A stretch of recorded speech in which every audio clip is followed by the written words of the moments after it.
After my wife Catherine was lowered into the ground, my son found a folded cream-colored paper hidden in her jewelry box. He glanced at it, laughed, and threw it into a black garbage bag, saying it was worthless trash that should stay buried forever. I waited until they left the room to dig it out of the filth. I took that crumpled paper to the bank the next morning. When the manager saw it, his face went pale. He locked the door and whispered, "Call the police, Harrison. Do not leave this chair." That piece of trash was about to cost my son his freedom. Before I tell you what was written on that paper, please subscribe to the channel. It helps me share this warning with other parents. And tell me in the comments, which city are you watching from? I read every single one. My name is Harrison Blake. I am 72 years old. I have spent 50 years building houses with these two hands. I know the difference between a load-bearing wall and a cheap facade. But I never realized the foundation of my own family was rotting until the day I buried my wife. The smell of lilies and damp earth was still clinging to my black suit as I walked into my living room. I expected silence. I expected grief. Instead, I heard the pop of a cork. My son Preston and his wife Tiffany were standing by the fireplace. Preston was holding a bottle of Chateau Margaux, 1985. That was the bottle Catherine and I were saving for our golden anniversary next month. He was pouring it into a water glass like it was cheap soda. Tiffany was on her phone, pacing back and forth in her high heels, clicking against the hardwood floors I laid myself 30 years ago. She was not calling relatives to thank them for coming. She was calling a junk removal service. I heard her say, "Yes, we need a full crew here within the hour." "No, not next week. Today. We need the master bedroom cleared out completely. Just dumpster it all. Old clothes, knick-knacks, dusty boxes. We are listing the property on Airbnb by Monday, so I need it empty." My heart hammered against my ribs. Catherine had been gone for 3 days. We had just come from the cemetery less than an hour ago, and they were already erasing her. I stepped forward, my voice trembling not from age but from a rage I had never felt before. "Put the phone down, Tiffany. Put that bottle down, Preston. This is your mother's house. Her scent is still on the pillows. You are not throwing anything away today." Preston turned to me. He did not look like a grieving son. He looked like a man who had just won the lottery. He took a long sip of my wine and smirked. "Dad, please. Do not be dramatic. We are doing you a favor. You cannot manage this big place alone with your condition." Condition. That was the word they had been using lately. Ever since I forgot where I put my car keys once last month, they decided I was senile. They decided I was a child to be managed. Tiffany hung up the phone and sighed, looking at me with eyes that held zero warmth. "Harrison, be practical. This house is a gold mine in the Seattle market. Keeping it filled with Catherine's hoarding is just losing money. We need to modernize. Gray walls, minimalist furniture. The old sentimental junk has to go." She called 30 years of memories junk. The quilt Catherine stitched by hand. The books she read to Preston when he was a boy. I walked over to the mantel to grab the bottle from Preston, but my hand was shaking. I felt weak. Maybe it was the grief. Maybe it was the fact I had not eaten in 2 days. Preston easily stepped back, holding the bottle out of my reach, like he was teasing a toddler. "Relax, Dad. Go sit in your recliner. We have got this. You just rest your tired brain." He turned his back on me and walked over to Catherine's vanity table in the corner. It was the only piece of furniture we brought from our first apartment. He started opening drawers, pulling out her scarves, her reading glasses, her hairbrushes, and tossing them into a heavy-duty black trash bag Tiffany was holding open. "Stop it!" I shouted, moving toward them. Preston ignored me. He reached for the small velvet jewelry box that Catherine kept hidden in the back of the bottom drawer. My breath caught in my throat. That box was private. She never let anyone touch it. Preston popped the lid open. I expected him to find her pearl necklace or the diamond earrings I bought her when the business finally took off. But the box was empty of jewelry. Instead, there was only one thing inside: a piece of paper. It was folded 4 times. The paper was thick, cream-colored, slightly yellowed at the edges. It looked old. Preston pulled it out, unfurling it with his thumb and forefinger. He squinted at it, reading the handwritten text scrawled across the center. "What is this?" he muttered. Tiffany leaned over his shoulder, wrinkling her nose. "It looks like another one of her church donation receipts. Or maybe some old grocery list." God, she kept everything. Preston laughed a dry, cruel sound. "Access code 8821. Project Phoenix," he read aloud, his voice dripping with mockery. Sounds like some nonsense she wrote down from a spy movie. Mom was really losing it at the end. Wasn't she, poor old girl? Her brain was mush. Just like yours, Dad. He did not even finish reading the bottom of the page. He did not check the back. He just crumpled the heavy paper in his fist. "Worthless," he said. He dropped the paper into the black trash bag. It landed on top of Catherine's favorite silk scarf and a half-used bottle of her perfume. "This should stay buried forever," he said, tying the knot on the bag. Then he looked at me, pointing a finger at my chest. "The truck will be here in 10 minutes. Do not fish anything out, Dad. We are doing this for your own good. Go take a nap. You look terrible." They picked up the wine bottle and the trash bag, walking out toward the garage to wait for the junk crew. I stood there in the silence of the empty living room. The air felt heavy. My knees finally gave out, and I sank onto the floor.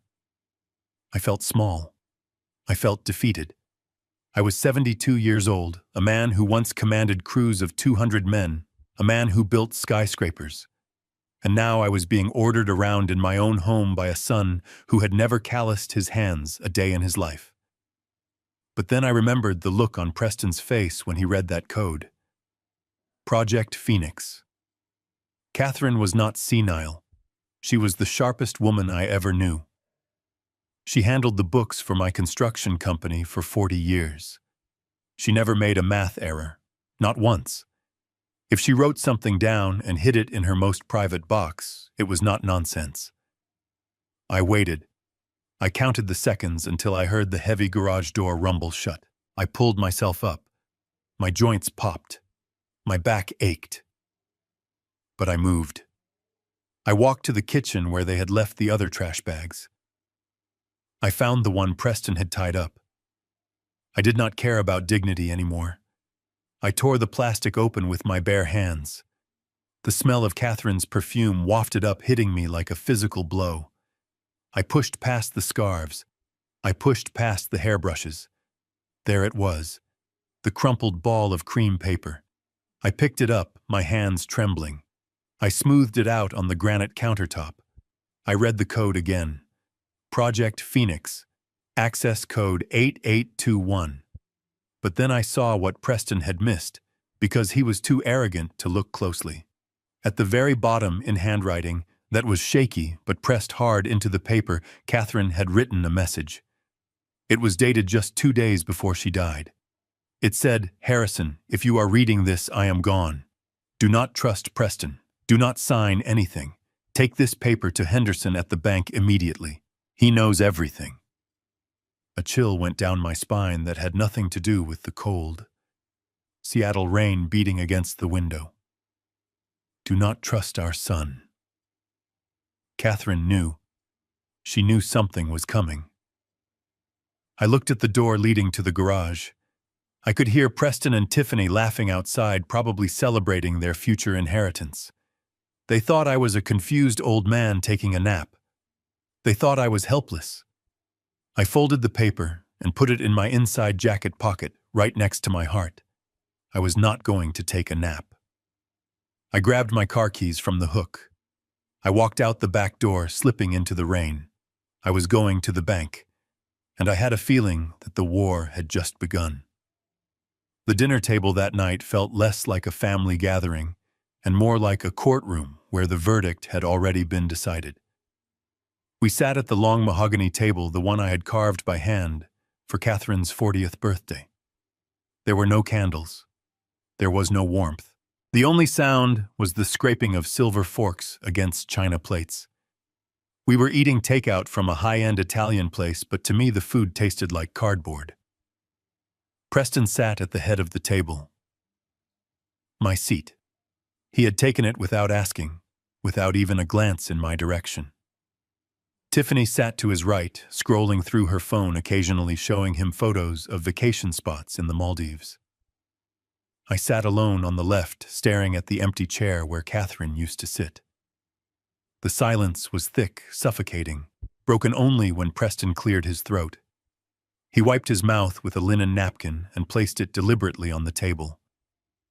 "Dad, we need to discuss the timeline," he said. His voice was casual, businesslike, as if we were discussing a supply chain issue at the construction site rather than the end of my life as I knew it. I looked up, meeting his gaze.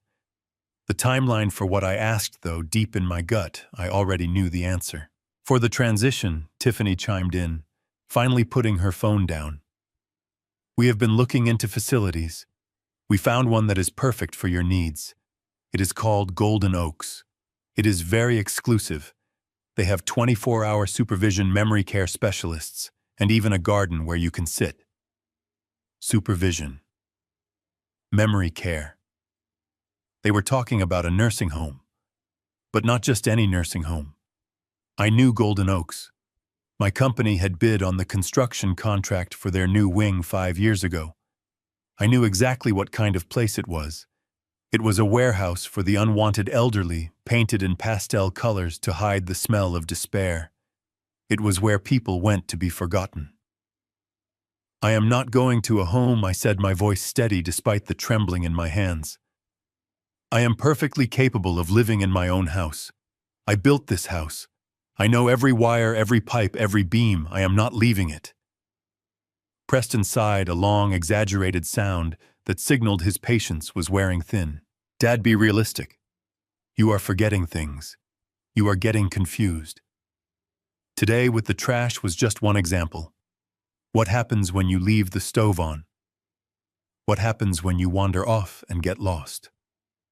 We cannot watch you 24 hours a day. We have our own lives. We have the company to run." "The company," I repeated. The word tasted bitter. "You mean my company? The one I founded? The one I still own 51% of? I may have stepped back from daily operations, Preston, but I am still the majority shareholder. And I am telling you, I am not going anywhere." Preston exchanged a look with Tiffany. It was a look of shared amusement, like parents listening to a child make a ridiculous demand. He reached into his briefcase, which was sitting on the floor beside him, and pulled out a thick manila envelope. He slid it across the polished wood until it stopped right in front of my plate. "Open it," he said. I hesitated. The envelope felt heavy, ominous. I opened the clasp and pulled out the documents inside. The first page was a medical evaluation. It was dated 3 weeks ago. It had my name on it. It had my date of birth. And at the bottom, signed by a doctor I had never met, was a diagnosis. Advanced dementia. Competency denied. I stared at the words. I read them again. I had not seen a doctor in 6 months aside from my cardiologist for a routine checkup. I had never taken a cognitive test. "This is a lie," I whispered. "I never saw this doctor. This is a fabrication." Preston took a sip of his wine, looking bored. "Dr. Sterling is a very respected specialist, Dad. He reviewed your file. He spoke with us about your behavior. His professional opinion is that you are no longer capable of making financial or personal decisions. That report is already filed with the court." He leaned forward, his eyes locking onto mine. There was no love in them. There was no concern. There was only cold, hard calculation. "Based on that report," he continued, "the court has granted me emergency guardianship. It means I make the decisions now. I decide where you live. I decide what happens to your assets, and I decide what happens to your shares in the company. My blood ran cold. Guardianship. It was the legal equivalent of being erased. If this stood, I would have no rights. I could not access my bank accounts. I could not hire a lawyer. I could not even choose what I ate for breakfast. I would be a prisoner in a system designed to strip me of everything. And as for the 51%, Tiffany added, smiling sweetly, as your guardian Preston will be managing that for you. We have already found a buyer for the company, a conglomerate from Chicago. They are offering a very generous buyout. We signed the papers on Friday. Friday. That was 2 days away. You are selling the company, I choked out. You are selling Blake Construction. 3 generations of sweat and blood. You are selling it to strangers. We are cashing out, Dad, Preston corrected. The industry is changing. We want to enjoy our lives. We want to travel. We do not want to be tied down to concrete and contracts like you were. With the money from the sale and the house, we will be set for life. And you will be taken care of at Golden Oaks. It is a win-win. He made it sound so simple, so logical. He was stealing my life's work, stealing my home and locking me away, and he called it a win-win. I looked at the medical report again. I looked at the signature. I knew how much a report like this cost. I knew there were doctors who would sign anything for the right price. My son had not just betrayed me. He had orchestrated a coup. He had been planning this for months, maybe years. While Catherine was dying, while I was grieving, he was buying doctors and lining up buyers. I stood up. My chair scraped loudly against the floor. I will not let you do this, I said. I will fight you. I will go to the police. Preston laughed. It was a genuine laugh this time, loud and echoing in the empty dining room. Who are they going to believe, Dad? The successful CEO with a court order and a medical report from a top specialist, or the confused, grieving old man who keeps old trash in his pockets? He pointed at my chest, at the pocket where the cream-colored paper was hidden. Go to bed, old man. The movers come tomorrow at 8. Pack a small bag. Just the essentials. We will handle the rest. He turned back to his meal, dismissing me as if I were already gone. Tiffany picked up her phone again, typing rapidly. Probably booking their first-class tickets to the Maldives. I stood there for a moment watching them. The people I had fed, clothed, and protected. The son I had taught to ride a bike. The son I had walked through the framing of his first house. He was gone. The boy I loved was dead. Sitting in his place was a stranger with a hollow heart. I turned and walked out of the dining room. I did not go to my bedroom. I went to the study. I locked the door behind me, though I knew locks meant nothing to them now. I sat at my desk, my hand trembling as I reached into my pocket. I pulled out the paper Catherine had left me. I smoothed it out under the desk lamp.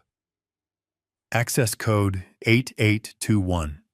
Preston thought he had won. He thought he held all the cards. He had the medical report. He had the court order. He had the strength of youth and the arrogance of the wicked. But he did not have this paper. He did not know what Catherine knew. He did not know that his mother, the quiet woman who baked cookies and knitted quilts, was the only reason he was not already in prison. She had protected him. She had hidden his sins. But in her final days, she had realized that protecting him meant destroying me. And she had made a choice. I looked at the clock on the wall. 7 p.m. The bank opened at 9 a.m. I had 14 hours. 14 hours to survive in a house with 2 predators. 14 hours to hold on to my sanity. I folded the paper carefully and put it back in my pocket. I would not pack a bag for Golden Oaks. I would not pack a bag at all. Tomorrow I was not going to a nursing home. I was going to war. And as I stared at the photo of Catherine on my desk, I made a vow. I would not let them sell my company. I would not let them take my home. And I would certainly not let them think that Harrison Blake was a man who went down without a fight. I turned off the lamp and sat in the darkness, clutching the paper like a weapon. The enemy was not at the gate. The enemy was sleeping down the hall. But come morning, they would learn that even a confused old man could still bring the whole house down. I parked my truck 3 blocks away from the First National Bank. I did not want anyone to see my license plate. The rain was still falling, a relentless gray drizzle that soaked through my coat as I walked with my head down. I kept my hand over my chest, protecting the pocket where the cream-colored paper lay against my heart. It felt hot like a burning coal. The bank was a building I knew well. I had renovated the lobby 10 years ago, installing the Italian marble floors that echoed under my wet boots as I walked in. The security guard nodded at me. He knew me as Mr. Blake, the man who brought donuts for the staff every Christmas. He did not know I was currently a fugitive in my own life. I walked straight past the tellers and the line of customers. I went to the glass office at the back. The nameplate on the door read, Arthur Henderson, Branch Manager. Arthur and I went back 20 years. We played poker on Thursdays until his wife got sick. He was a good man, a man of numbers and rules. I knocked once and opened the door without waiting. Arthur looked up, startled. He looked older than the last time I saw him. His hair was thinner, and there were dark circles under his eyes. Harrison, he said, half rising from his chair. I was so sorry to hear about Catherine. I meant to come to the service, but with the quarter closing, things have been chaotic. I closed the door behind me and locked it. The click of the lock sounded loud in the quiet office. Arthur's eyes widened. He sat back down slowly. It is not a social call, Arthur, I said, sitting in the leather chair opposite him. I need you to look at something, and I need you to tell me the truth. Not the banker truth, the poker table truth. I reached into my pocket and pulled out the paper. It was wrinkled and stained with coffee grounds from the trash, but the code was still clear. I smoothed it out on his pristine mahogany desk.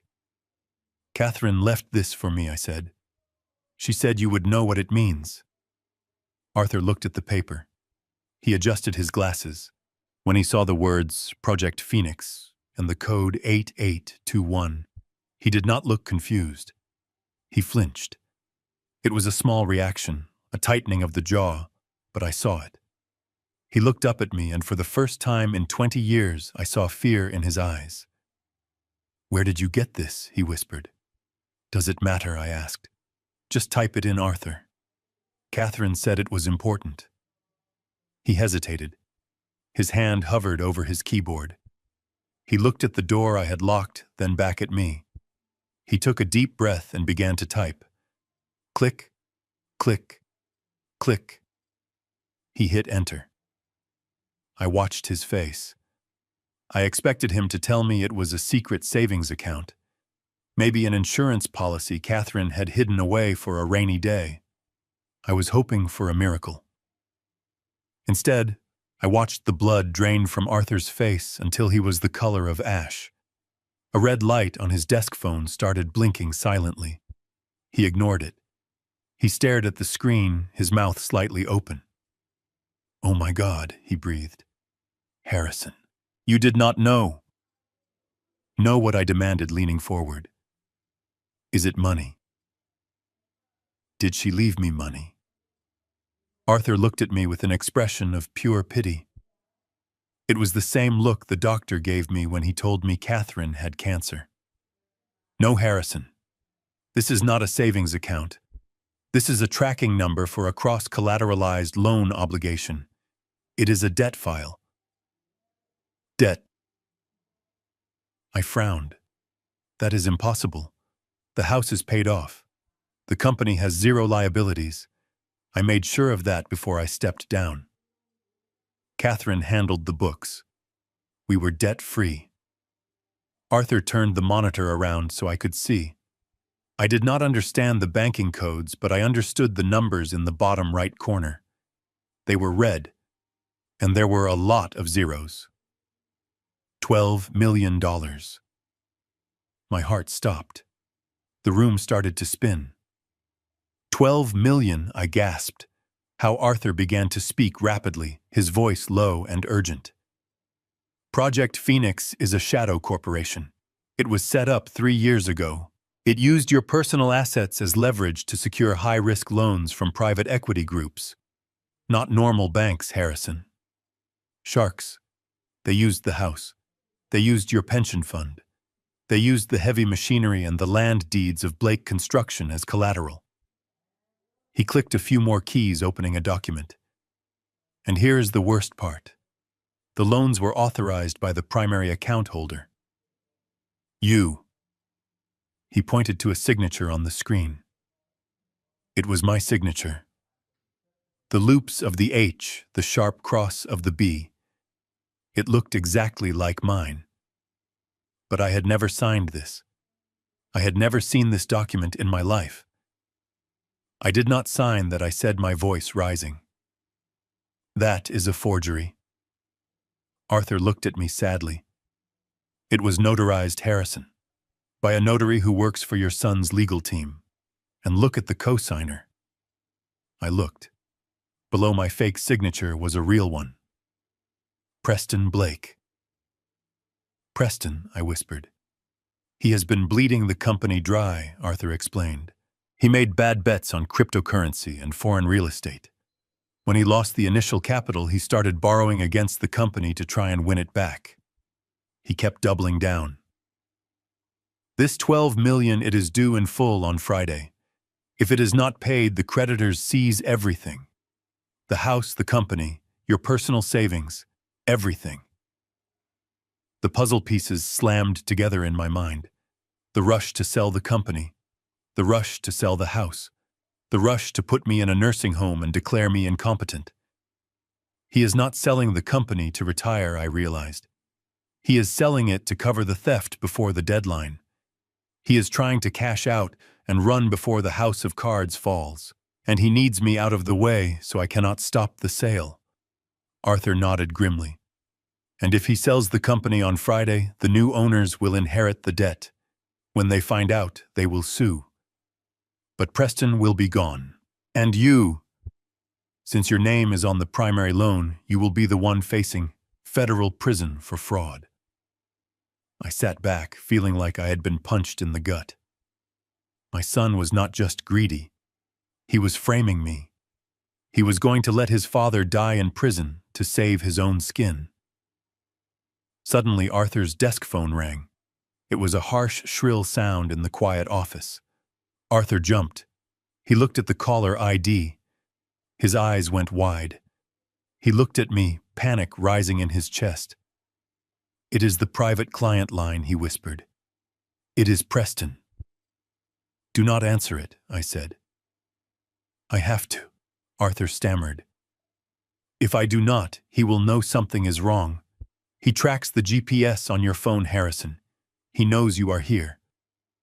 He picked up the receiver before I could stop him. His hand was shaking. Mr. Blake, Arthur said, his voice cracking slightly. Good morning. I could hear Preston's voice on the other end. It was loud, aggressive. I could hear the distortion, but I could make out the words. Is he there, Arthur? Is my father in your office? Arthur looked at me. I shook my head desperately. Arthur hesitated. He looked at the screen with the $12 million debt. He looked at his old friend. But then he looked at the security camera in the corner of the ceiling. Yes, Arthur said, his voice dropping to a whisper. Yes, Mr. Blake. He is here. I felt betrayed. My stomach turned. Arthur was selling me out. Keep him there, Preston barked. Do not let him leave. I am in the lobby. I have security with me. The old man is having an episode. He is dangerous. We are coming back. Arthur hung up the phone. The color had returned to his face, but now it was flushed with fear. He is in the lobby, Arthur said. He has private security. He told the guards you are violent. If you walk out that door, they will tackle you. I stood up. I looked around the glass office. I was trapped. My son was outside with a team of hired muscle.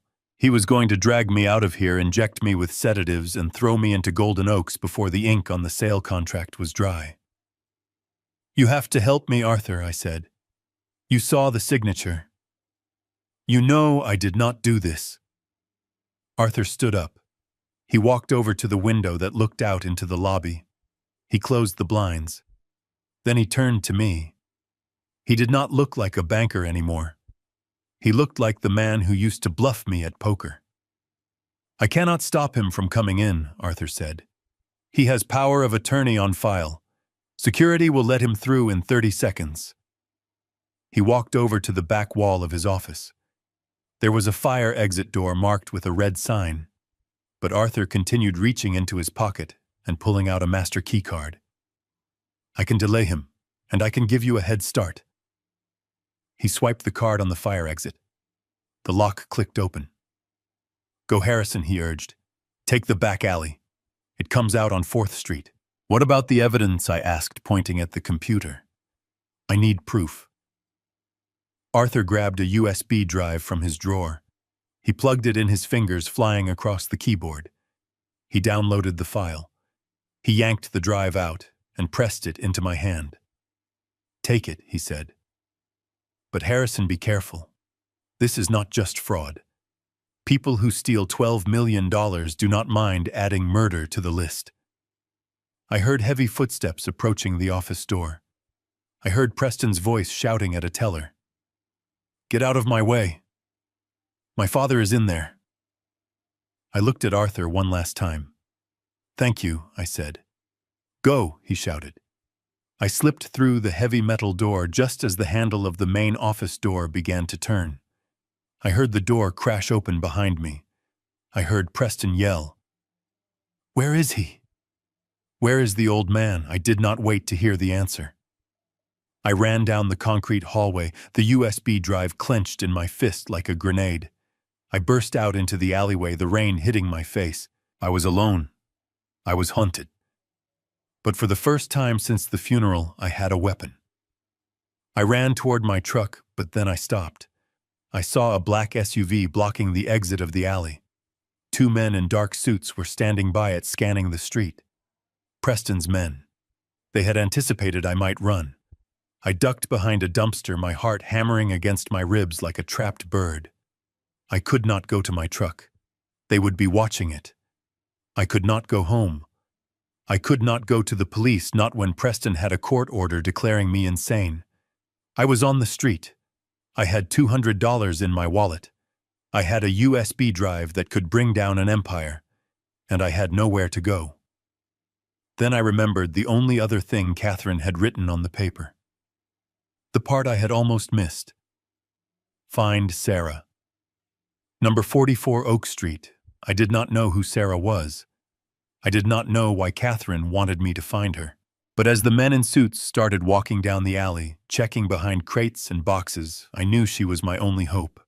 I pulled my collar up, bowed my head against the rain, and slipped into the shadows of the city I had built, praying that the foundation was strong enough to hold me one last time. The heavy steel fire door slammed shut behind us, cutting off the sounds of the bank lobby. But the silence in the concrete service corridor was even more terrifying. Arthur Henderson leaned against the wall, gasping for breath, his face slick with sweat. The fluorescent lights overhead buzzed like trapped flies, casting long, sickly shadows on the gray floor. We were safe for a moment, but only a moment. I looked at my old friend. Arthur was trembling. He was a man who lived by rules, by ledgers, by the predictability of compound interest. Breaking protocol like this, helping a fugitive, was tearing him apart. But he reached inside his suit jacket and pulled out a second folder. It was thinner than the loan documents he had given me on the USB drive. This one was paper. It was wrinkled as if he had been gripping it tight for days. "Take it," Arthur whispered, shoving the folder into my chest. "You need to see this. You need to know why she really died." My heart hammered against my ribs. I took the folder. My hands were shaking so hard I could barely lift the cover. Inside was a printout of our joint retirement account. The account Catherine and I had contributed to every single month for 40 years. The nest egg meant for travel, for medical bills, for peace. I looked at the balance. 0. A single transaction had drained the entire account. $500,000. Transferred to an offshore entity. The date on the transaction was Tuesday. 3 days ago. Tuesday, I whispered the word catching in my throat. That was the day Catherine died. Arthur grabbed my arm, his grip painful. She was here, Harrison. She came in on Tuesday morning. She had found out about the loans against the house, but she did not know about the cash accounts. She came to check the balance. She wanted to withdraw everything to hide it from Preston. He paused, swallowing hard tears welling up in his eyes.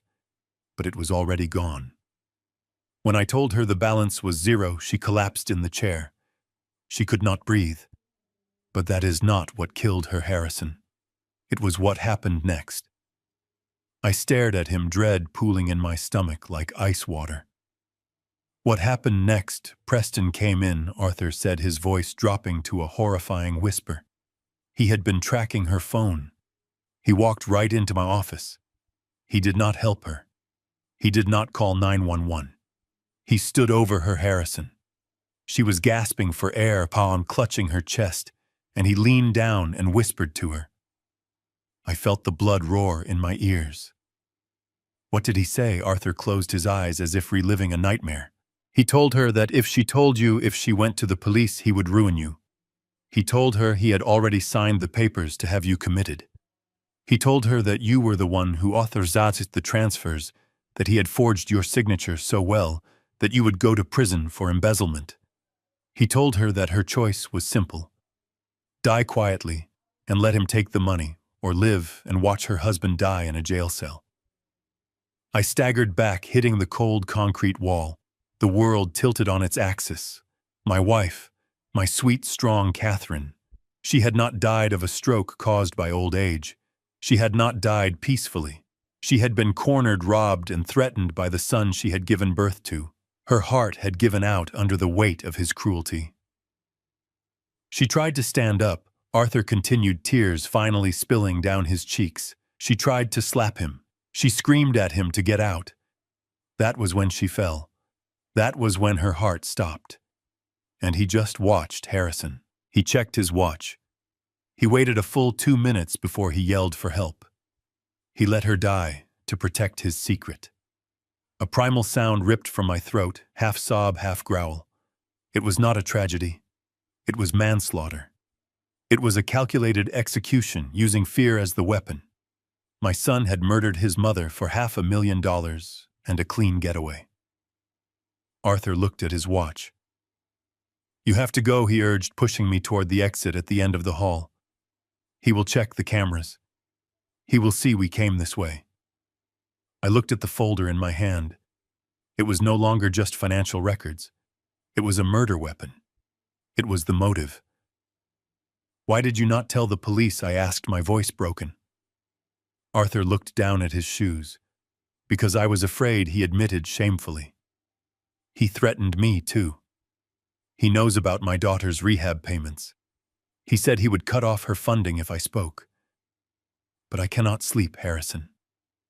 I see Catherine's face every time I close my eyes. Go. Make him pay. Do what I was too much of a coward to do. He shoved the heavy metal bar of the exit door. The gray light of the alley spilled in along with the sound of the relentless Seattle rain. Run, Harrison, Arthur shouted. I stumbled out into the alley. The door clanged shut behind me, sealing my friend back inside his prison of guilt. I stood alone in the narrow space between 2 brick buildings. The rain soaked through my shirt, instantly mixing with the cold sweat on my skin. I looked down at the papers in my hand. The ink was starting to blur from the raindrops, so I quickly shoved them deep inside my jacket, next to the cream-colored paper Catherine had left. I looked up at the strip of gray sky. I let the rain wash over my face, hoping it would wash away the image Arthur had planted in my mind. The image of Preston checking his watch while his mother died. the image of him whispering threats into the ear of a dying woman. I had thought I was fighting a thief. I had thought I was fighting a greedy child who wanted his inheritance early. I was wrong. I was fighting a monster, a sociopath who had weighed the life of his mother against a ledger and decided she was a liability to be liquidated. Rage, hot and blinding, replaced the fear in my veins. The trembling in my hands stopped. My heart, which had been racing with panic, settled into a slow, heavy rhythm. Thud, thud, thud. It was the rhythm of a war drum. I was 72 years old. I had no home. I had no money. I had a fugitive warrant likely being typed up right now. But I had the truth. I pulled my collar up against the wind. I was not just running away anymore. I was hunting. Preston Blake had made a mistake. He thought killing Catherine would silence her. He thought destroying me would erase the evidence. But he forgot one thing. He forgot that I was the one who taught him how to build things. And I knew exactly how to take them apart, brick by bloody brick. I turned and walked into the shadows of the alley, leaving the weeping Harrison Blake behind. The man who emerged onto the street was someone else entirely. Someone who would not stop until justice was served cold and hard as the pavement under my feet. The hunt was on. It took me an hour to get back to my neighborhood. I had to take 3 different buses and walk the last mile in the rain to make sure I was not being followed. I was soaked to the bone, shivering and exhausted. But as I turned the corner onto my street, the adrenaline kicked in again. I saw my house. The house I had designed on a napkin 40 years ago. The house where I raised my son. But it did not look like my home anymore. It looked like a crime scene. A police cruiser was parked in the driveway, its blue and red lights flashing silently against the gray sky. Next to it was a private ambulance, the engine idling, white smoke puffing from the exhaust. And standing on the front porch, looking like the picture of a concerned, heartbroken son, was Preston. He was talking to a police officer I recognized, Officer Miller, a good kid.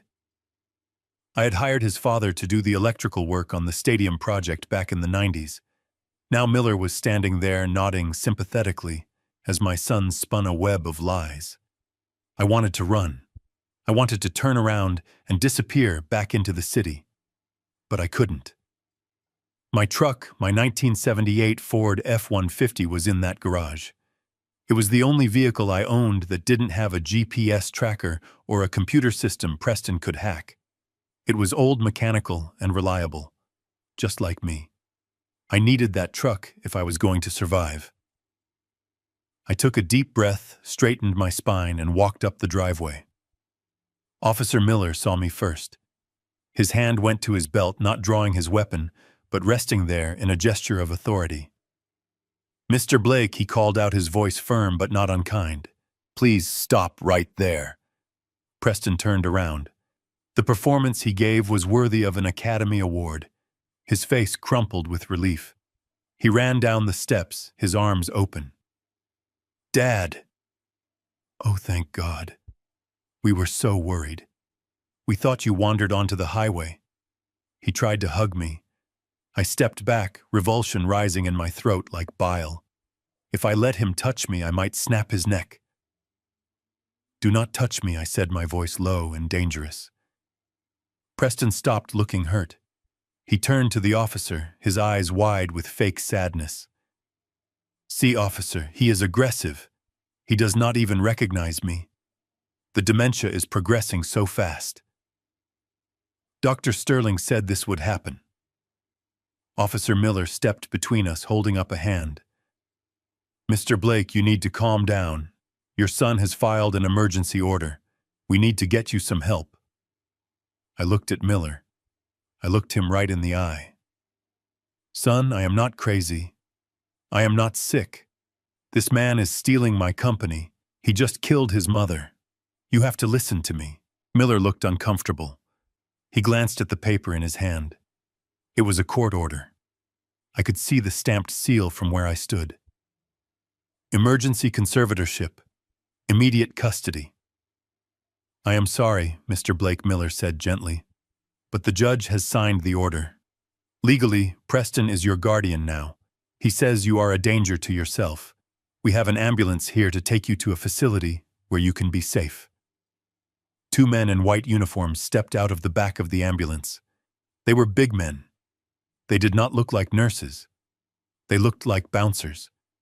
They started walking toward me carrying a restraint strap. I looked at Preston. He was standing behind the officer, and for a split second, the mask slipped. He smiled, a cold, triumphant smirk that said, "I won." I realized then that I could not talk my way out of this. Logic would not work. The law was on his side because he had bought the law. If those men got their hands on me, I would wake up in a padded room at Golden Oaks heavily sedated, and I would never see daylight again. I had to play his game. I let my shoulders slump. I let my face go slack. I grabbed my chest, letting out a small, breathless gasp. "Okay," I whispered, my voice trembling. "Okay. You win." I am confused. I just want to rest." Preston nodded, stepping forward again. "That is good, Dad. Just get in the ambulance. We will get you nice and warm." "I will," I said, leaning against the hood of the police car as if I could barely stand. "But please, my heart pills." I left them in the garage. On the workbench. I feel tight. I squeezed my eyes shut, grimacing. Officer Miller looked alarmed. He looked at Preston. "Does he have a heart condition?" Preston hesitated. He knew I took medication for blood pressure, but he did not know where I kept it. If he said no and I had a heart attack right here, it would look bad. "Yeah, he takes pills," Preston said quickly. "I will go get them." "No," I wheezed. "You do not know which ones. The blue bottle. In the lockbox. Only I know the combination. Please, just let me get them. It is right there." I pointed to the side door of the garage just 10 feet away. Officer Miller looked at the paramedics, then at me. He saw a frail, wet, defeated old man on the verge of collapse. "Let him get his pills," Miller said. "I will go with him." Preston narrowed his eyes. He didn't like it. But he couldn't argue with the police in front of witnesses. "Fine," Preston snapped.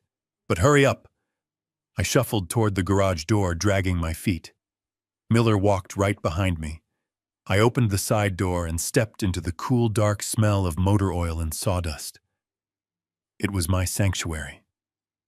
The moment I crossed the threshold, I stopped acting. My 1978 Ford F-150 was parked in the center bay. It was a beast of a truck, heavy steel, lifted tires, a brush guard on the front that could knock down a brick wall. And unlike modern cars, you didn't need a fob to start it. You just needed the key, which I always left in the ignition because I never thought my own family would be the ones coming for me. "Mr. Blake, where are the pills?" Miller asked, looking around the workbench. "I am sorry, son," I said. I moved with a speed that surprised both of us.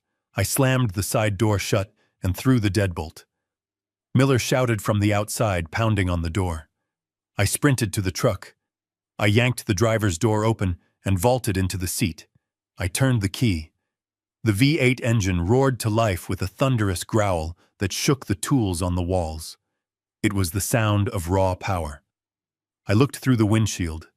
The main garage door was closed. It was a heavy reinforced door. I shifted into reverse. I gunned the engine. Outside, I could hear Preston screaming. He must have heard the engine. I did not hesitate. I did not think about the property damage. I thought about Catherine. I thought about the $12 million. I thought about the freedom I was about to lose. I slammed my foot onto the gas pedal. The truck surged backward. The tires squealed on the concrete. The rear bumper hit the garage door with the force of a battering ram. Wood splintered. Metal buckled. The door was ripped off its tracks with a deafening crash. I flew out of the garage in a shower of debris, the truck landing hard on the driveway. I saw Officer Miller dive out of the way. I saw the two paramedics scrambling for safety. And I saw Preston. He was standing near the ambulance, his mouth hanging open, his face pale with shock. I shifted into drive. I looked him right in the eye through the rain-streaked window. "I am not done yet, boy," I muttered. I floored it. The heavy tires tore up the perfectly manicured lawn Preston cared so much about. I clipped the side mirror of his expensive luxury sedan, sending it flying into the bushes. "Stop!" Police Miller shouted, reaching for his radio. But it was too late. I was already doing 40 miles per hour down the residential street. The old Ford roared like a lion released from a cage. I did not look back. I did not look at the house I would probably never see again. I turned onto the main road, merging into traffic, disappearing into the gray flow of the city. My heart was pounding, not from a heart attack, but from the wildest rush of adrenaline I had felt in decades. I was homeless. I was a fugitive. But I was free. And I had a full tank of gas. I reached into my pocket to make sure the papers were still there. They were. Next stop, Sarah. Whoever she was about to get a very unexpected visitor. The adrenaline that had fueled my escape finally burned out, leaving me shivering in a desolate truck stop on the edge of the city. I parked my Ford between two massive 18-wheelers, hoping their bulk would hide my old pickup from the road. The rain was unrelenting. It hammered against the metal roof of the cab, like handfuls of gravel, a constant deafening reminder that I was outside, exposed, and entirely alone. I turned off the engine. The silence that followed was heavy and cold. The heater fans spun down, and within minutes, the damp chill of the Seattle night began to creep through the door, seals settling into my bones. I sat there in the dark, gripping the steering wheel, until my knuckles turned white, waiting for sirens. Waiting for Preston. But there was nothing. Just the rhythmic sweep of the wipers on the trucks next to me and the distant hum of the highway. I needed to take stock of my life. I turned on the dim dome light, the yellow bulb casting long, eerie shadows across the cab. I pulled out my wallet. It was made of fine Italian leather, a gift from Catherine 3 Christmases ago. Now it felt like a relic from a dead civilization. I opened it. $212. That was it. That was the sum total of my liquid assets. My credit cards were in there, platinum and black cards with limits high enough to buy a small house, but they were useless pieces of plastic now. Preston would have flagged them the moment I drove off. If I used them, I might as well send up a flare. I took the cards out one by one and snapped them in half. It hurt to do it. Each snap felt like I was breaking a connection to the man I used to be. The man who ordered wine without looking at the price. The man who tipped waiters $50. That man was gone. Then there was the phone. It sat on the passenger seat, black and sleek. It was vibrating every few seconds. Messages from Preston. Messages from Tiffany. Maybe even messages from the police. It was not a phone anymore. It was a tracking device. I picked it up. My thumb hovered over the screen. I wanted to call someone. Anyone. I wanted to call my lawyer, but Preston had probably fired him already. I wanted to call my friends, but what would I say? That I was a fugitive sleeping in a truck, that my son was a thief and a killer. They would think I had lost my mind, just like the court order said. I powered it down. I used the small pin from my lapel to pop the SIM card tray open. I took the tiny chip the size of a fingernail and dropped it into the ashtray. Then I rolled down the window an inch and shoved the phone through the crack.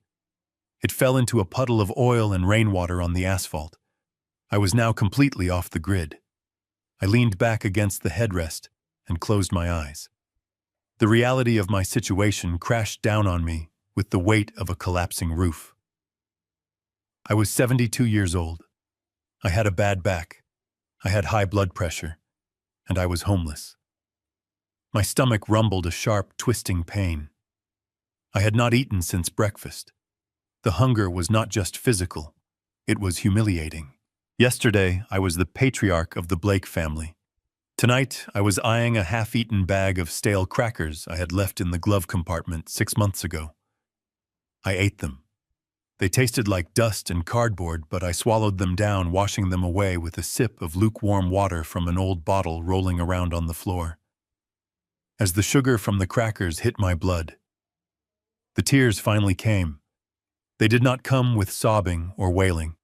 They just leaked out of my eyes, hot and stinging. I missed Catherine.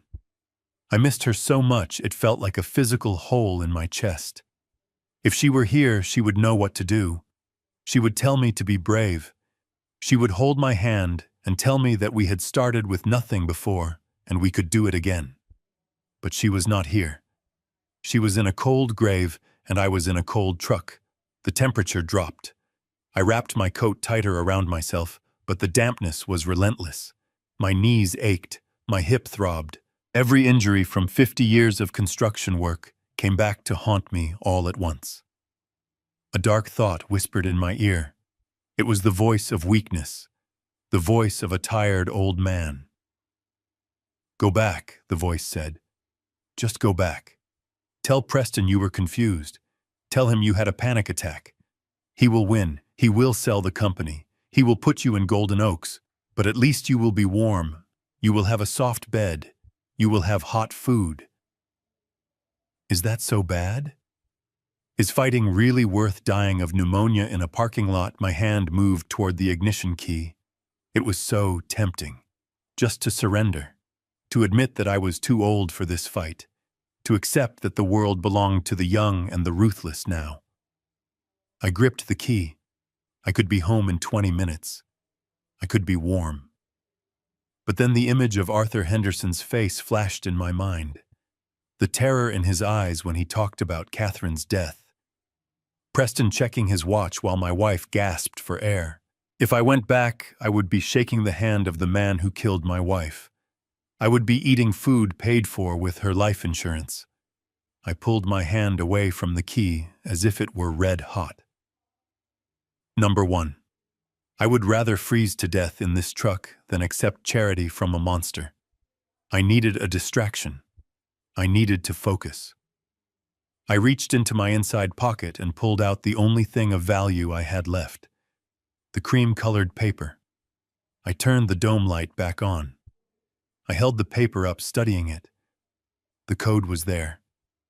Project Phoenix 8821. I ran my thumb over the paper. It felt different. The texture was changing. The humidity in the truck, the dampness from my wet coat, and the heat from the dashboard vent I had run earlier were affecting it. I squinted. There was something at the bottom corner, something I had not seen in the bright fluorescent light of the bank or the dim living room. Catherine used to write notes to herself in lemon juice when we were kids, a silly game we played. But she also knew about chemically treated paper. She used to work for an archiving firm before we married. I held the paper closer to the warm light bulb of the dome light. The heat warmed the fibers. Slowly, incredibly faint blue letters began to appear in the bottom right margin. It was not invisible ink, but pressure writing that had been reacted to the moisture and heat. It was her handwriting, tiny and hurried. Find Sarah. Number 44 Oak Street. I stared at the name. Sarah. Who was Sarah? We did not know anyone named Sarah. Was she a lawyer, a witness, another banker? I looked at the address. Oak Street. That was in the old district, the part of town that had not been gentrified yet. It was a rough neighborhood. Not the kind of place Catherine would ever go. But she had written it. It was a lifeline thrown from the grave. I looked out the window. The rain was still falling, but the world did not look quite as dark anymore. I had a destination. I had a mission. I was not just a homeless old man hiding in a truck. I was a husband following his wife's final command. I put the paper back in my pocket, patting it gently. I adjusted the seat back, trying to get comfortable. I would not sleep much tonight, but I would rest, because tomorrow morning I was going to Oak Street. I closed my eyes, and for the first time in days, the sound of the rain sounded less like a hammer and more like a drum roll, the prelude to a battle, and I intended to be ready. The rain had turned the streets of the old district into rivers of black sludge by the time I found 44 Oak Street. It was not a house. It was a dilapidated brick building squeezed between a liquor store and a pawn shop, the kind of place where dreams went to die. A faded sign above the door read Sarah Jenkins Tax Services with the letter S hanging by a single rusty screw. This was where Catherine had sent me. This was my last hope. I parked the truck in the alley hidden behind a dumpster overflowing with wet cardboard. I pulled my collar up and stepped out, the cold biting at my exposed skin. I checked the street. No black SUVs, no police cruisers. Just a stray dog scavenging for food and the distant wail of a siren that made my heart skip a beat. I walked to the door and knocked. The sound was hollow, swallowed by the heavy timber. I waited. Nothing happened. I knocked again, harder this time, desperation lending strength to my tired arm. A voice came from behind the door, muffled and suspicious. "We are closed. Go away." I leaned close to the wood. "My name is Harrison Blake. Catherine sent me." There was a long silence. Then came the sound of chains rattling and deadbolts sliding back. The door opened a crack held by a security chain. A woman peered out. She was younger than I expected, maybe in her early 30s, but her eyes were old. They were tired, cynical eyes framed by dark circles and messy brown hair pulled back in a hasty bun. She wore an oversized sweater and held a cigarette in one hand, the smoke drifting out into the rain. "Harrison Blake," she repeated, looking me up and down. "You look like hell, Mr. Blake." "I feel like hell," I admitted. "Please, I have nowhere else to go." She hesitated, scanning the street behind me with the practiced paranoia of someone who is used to looking over her shoulder. Then she unhooked the chain and pulled the door open. "Get in, quickly." I stepped inside. The office smelled of stale coffee, cigarette smoke, and old paper. It was a single room cluttered with stacks of files, boxes of receipts, and 3 computer monitors glowing in the corner. It was a far cry from the glass-walled office at the bank, but right now, it felt like a fortress. Sarah locked the door behind us, throwing 3 different bolts. She led me to a worn-out armchair in the corner, sweeping a pile of tax forms onto the floor. "Sit," she commanded. She sat in her swivel chair, spinning around to face me. She took a drag of her cigarette and blew the smoke toward the ceiling. "So, Catherine is gone." "Yes," I said, the grief hitting me again like a physical blow. "She died 3 days ago." Sarah nodded slowly. She did not offer condolences. She just looked at the ash on her cigarette. "She was a good woman. She was the only one who sent me a Christmas card every year, even after everything fell apart." She looked at me sharply. "Why are you here, Harrison?" "Catherine told me years ago that if you ever showed up at my door, it meant the worst had happened." "It has," I said. "My son, Preston. He has taken everything. The house, the company. He has filed a court order declaring me incompetent, and he has taken out $12 million in loans against my name." Sarah laughed. It was a dry, humorless sound. "Of course he has. That sounds exactly like the Preston I remember." "You know him?" I asked, surprised. Sarah crushed her cigarette out in an overflowing ashtray. She leaned forward, her eyes hardening. "Know him, Mr. Blake? Look around you. Do you think I always worked in a dump like this? 5 years ago, I was a senior forensic auditor for one of the biggest firms in Chicago. I was on the fast track to partner. Then I found a discrepancy in the books of a construction conglomerate. A series of shell companies moving millions of dollars into offshore accounts. I reported it. I did my job. She paused, her jaw tightening. 2 days later, I was fired. They said I violated client confidentiality. They planted evidence on my computer. I lost my license. I lost my reputation. I lost my fiancée. I was blacklisted. No one would hire me. I ended up here doing tax returns for strippers and bartenders just to pay the rent. She looked at me, her gaze piercing. The client I audited was a subsidiary of a holding company. And do you know who sat on the board of that holding company? Do you know who made the call to have me destroyed? I shook my head, though I was beginning to dread the answer. Preston Blake, she spat. Your son. He was the silent partner. He ruined my life to cover up a $4 million bribe to a zoning commissioner. I sat back, stunned. I knew Preston was greedy. I knew he was cruel. But I had not realized how far his reach extended. He had destroyed this young woman's life years ago, just like he was trying to destroy mine now. He is doing it again, I said, my voice low. But this time it is not just bribes. It is money laundering. He calls it Project Phoenix. Sarah froze. The color drained from her face. Project Phoenix, she whispered. Are you sure? I nodded.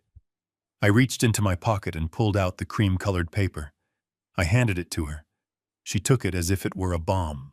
She smoothed it out on her desk, pushing aside a half-empty cup of coffee. She turned on a desk lamp, examining the paper closely. She looked at the code. She looked at the hidden message in lemon juice. Then she opened a drawer and pulled out a magnifying glass. This is not just a note, she muttered, her fingers flying across a keyboard. She woke up her computer system. The screens flickered to life, displaying lines of code that meant nothing to me. Sarah placed the paper on a flatbed scanner. She scanned it at the highest resolution. The image appeared on her center monitor. She began to apply filters to the image. Contrast, inversion, thermal layering. Suddenly the screen changed. The handwriting on the paper disappeared. In its place was a complex grid of dots and lines hidden within the fibers of the paper itself. It was a watermark, a digital steganography code. Sarah breathed, shaking her head in disbelief. You brilliant woman. She did not just write down a code. She embedded a digital key into the physical paper. What does it mean? I asked, leaning forward. Sarah typed rapidly. It is a decryption key, Harrison. It unlocks a private server. A server that does not officially exist. She hit enter. A loading bar appeared on the screen. My heart hammered in my chest. We were close. We were so close to the truth. The loading bar hit 100%. A login screen appeared.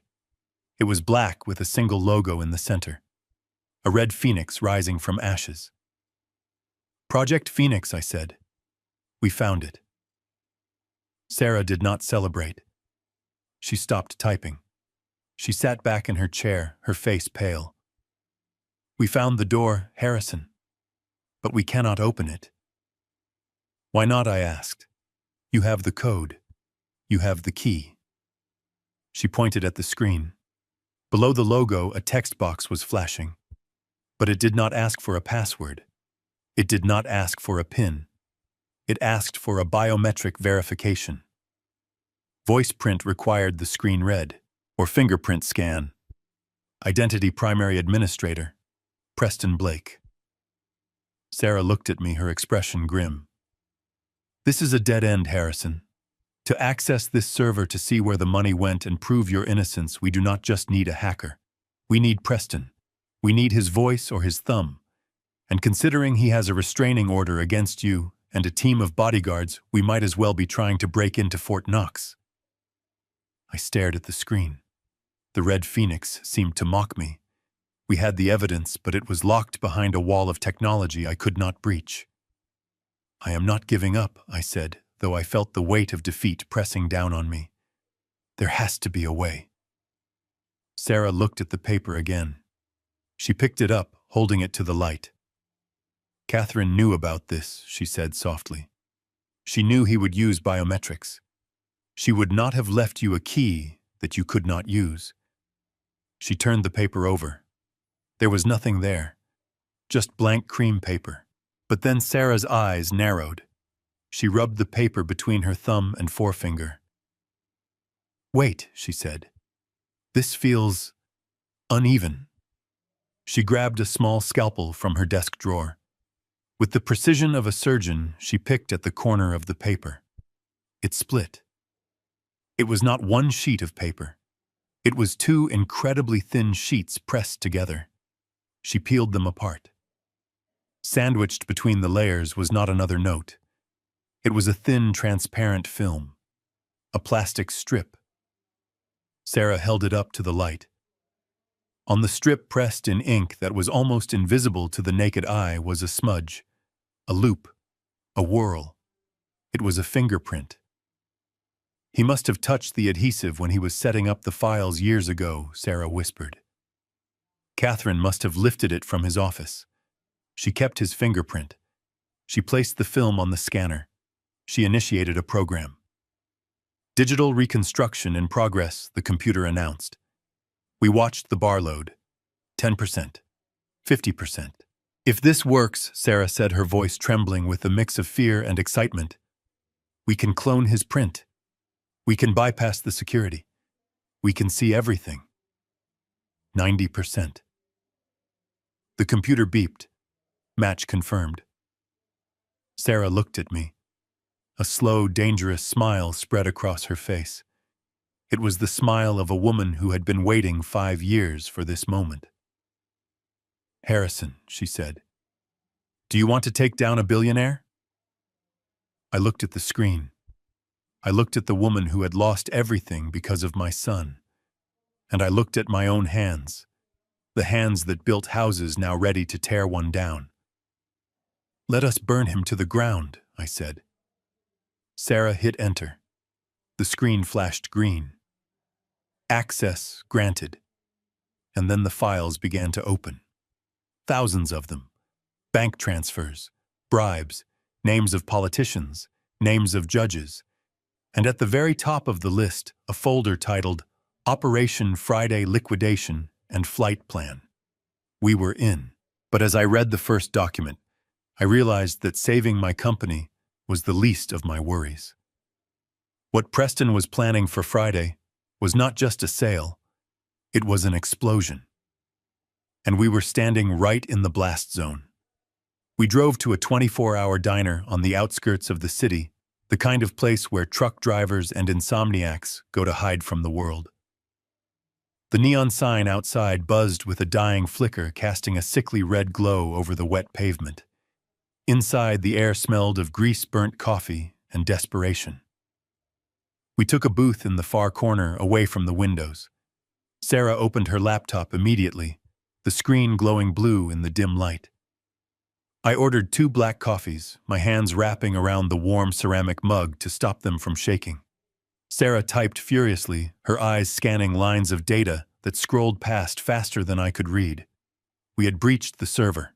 We were inside Project Phoenix, but understanding what we were looking at was a different matter entirely. "This is worse than I thought," Sarah murmured, taking a sip of coffee without looking away from the screen. "Harrison, this is not just simple theft. This is a complete liquidation." "Explain it to me," I said, leaning forward. "Keep it simple. I know bricks and mortar, not forensic accounting." Sarah turned the laptop toward me.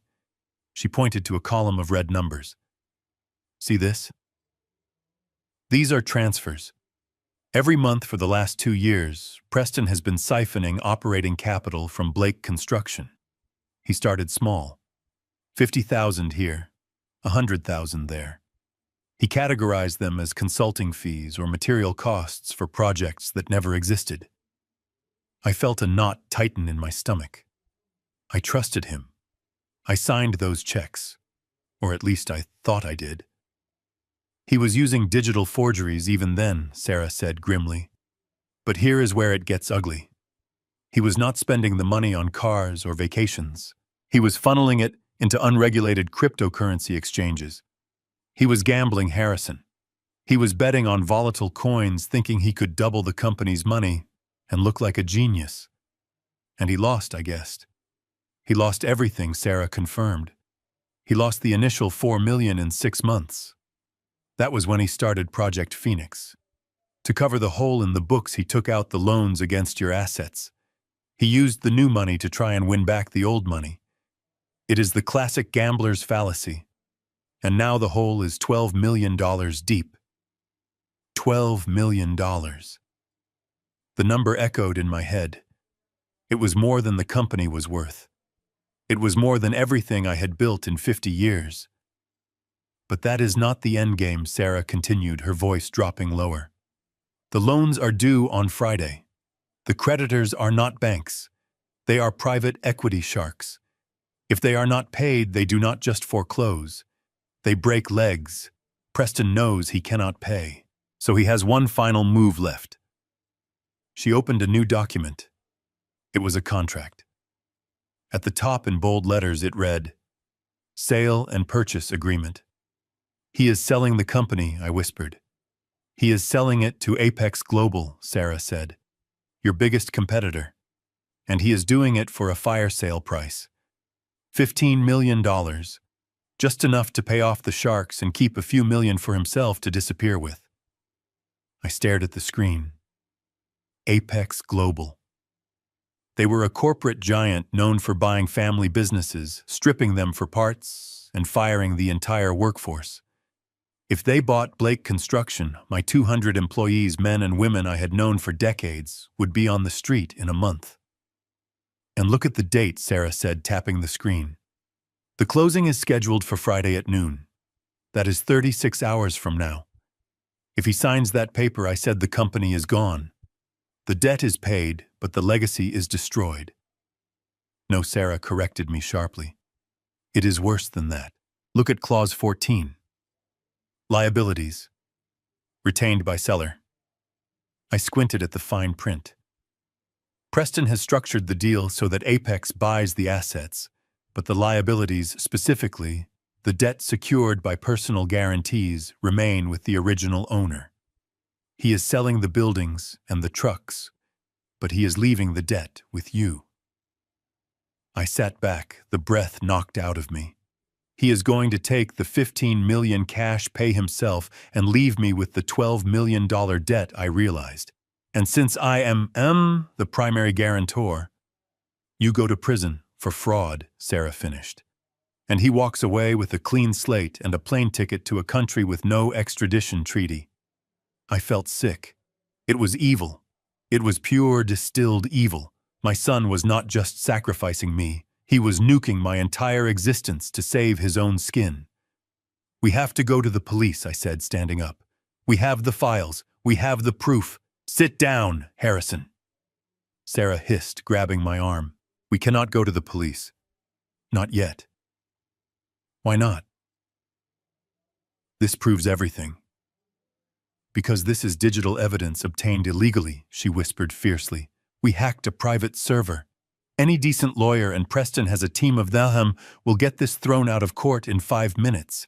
And even if they did investigate, a financial fraud case takes months to build. By the time the police freeze the assets, the sale will be over. Preston will be in the Cayman Islands, and you will be in a cell." I slumped back into the booth. "So we are helpless. We just watch him burn it all down." Sarah chewed on her lip, thinking. Her eyes darted back and forth. "We need something physical," she said. "We need a way to stop the sale legally." "Is there anything else? Does Preston have full authority?" "He has the power of attorney," I said bitterly. "And the emergency guardianship. He is effectively me." "But the company," Sarah pressed. "Is there a corporate charter, a shareholder agreement, something that limits his power?" I shook my head. Catherine and I were the only shareholders. When she died, her shares went to... I stopped. My heart skipped a beat. "Catherine's shares," I whispered. "What about them?" Sarah asked. "Catherine never trusted lawyers," I said slowly. a memory surfacing from the fog of grief. 20 years ago, when we incorporated, she insisted on a clause, a poison pill. We wrote a founder's agreement. It states that in the event of the death of one spouse, the surviving spouse must have the physical original share certificates to transfer ownership. And it says that if the surviving spouse is incapacitated, the shares automatically transfer to a blind trust, not to the next of kin. Sarah's eyes widened. That blocks the sale. If the shares are in a trust, Preston cannot sell the company. Apex Global would never sign a deal if the title is not clear. But we need the document. I said, the hope draining out of me. The original agreement. It was in the safe at the office. Preston has definitely destroyed it by now. Sarah looked at me intently. Think Harrison. Catherine left you that note. She hid the digital key in her jewelry box. Would she have left the most important document in an office safe where Preston could find it? I thought about Catherine. My clever, careful Catherine. She knew Preston was snooping. She knew he was dangerous. No, I said. She would not. She would hide it somewhere he would never look. Somewhere he hates. Where Sarah asked. The wall safe, I said. In the master bedroom. Sarah slumped. Harrison, the master bedroom is the first place he would look. No, I said, a grim smile forming on my face. Not this safe. It is behind the painting of the dogs. The one Preston calls tacky. He hates that painting. He has been trying to get me to throw it away for years. He never looks at it. He certainly would never touch it. I closed my eyes, visualizing the room. The painting of 3 golden retrievers playing poker. It was a joke gift from Catherine on my 50th birthday. It hung right next to the bed. Behind it was a small fireproof wall safe. Preston thinks he cleared out the room, I said. He threw away the clothes, the trinkets. But he would leave the furniture and the art for the staging. He wants the house to look furnished for the sale. The painting is still there. And the combination, Sarah asked. Our anniversary, I said. 8/14/71. Sarah closed the laptop. Her face was set in a hard line. We have a plan, she said. We get that document. We walk into that signing ceremony on Friday, and we slam it on the table. We kill the deal. But there is a problem. I said, looking out the window at the rain. The document is inside the house. The house where Preston is living, Sarah said. The house surrounded by private security. The house that the police are watching because a fugitive lunatic just drove a truck through the garage door. Yes, I said. That house. Sarah looked at me. She reached across the table and put her hand on mine. Her hand was small and cold, but her grip was strong. You are going to have to break in, Harrison. You are going to have to become a criminal to prove you are innocent. I looked at my hands. They were rough, scarred, the hands of a builder. I had spent my life putting up walls to keep people safe. Now I had to tear one down. I know how to get in, I said. I built that house. I know every weakness. But you cannot just walk in the front door, Sarah said. I know, I said. I will need supplies, rope, tools, and a distraction. I finished my coffee. It was cold and bitter, but it tasted like resolve.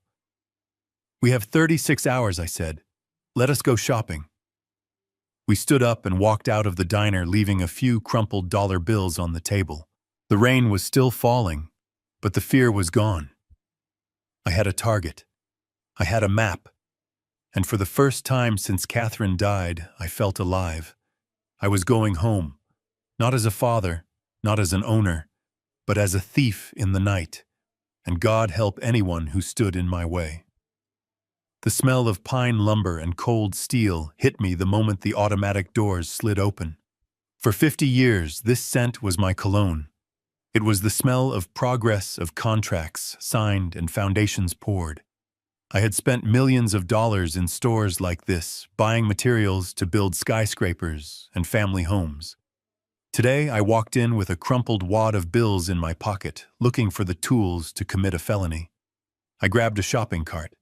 The wheel squeaked a high-pitched rhythm that matched the frantic beating of my heart. I kept my head down, pulling my wet coat collar up to hide my face. I did not want to run into a former foreman or a supplier who might recognize Harrison Blake, the respected developer, looking like a drowned rat. I went straight to aisle 4, hardware and fasteners. I did not look at the hammers. I did not look at the drills. I needed silence. I needed stealth. I picked up a coil of nylon rope, black, 500-pound test weight. Enough to hold an old man's weight, but thin enough to coil around my waist. Next was duct tape, the industrial kind. Not for fixing leaks, but for taping glass so it would not shatter when I broke it. I moved to the tool section. My hand hovered over a heavy-duty crowbar. It was painted blue cold and heavy in my hand. It was a tool of destruction, a tool for prying things open that wanted to stay shut. I weighed it in my palm. It felt familiar. It felt right. Harrison. Sarah's voice was a whisper at my elbow. She was looking at me with wide, terrified eyes. She looked at the crowbar, then at the rope. "This is madness," she hissed, glancing around to make sure no one was listening. "You are talking about scaling a wall. You are talking about breaking into a second-story window. Look at your hand." I looked down. My hand was trembling. The crowbar was shaking in my grip. "It is just the cold," I lied. "It is not the cold," Sarah said, reaching out to touch my arm.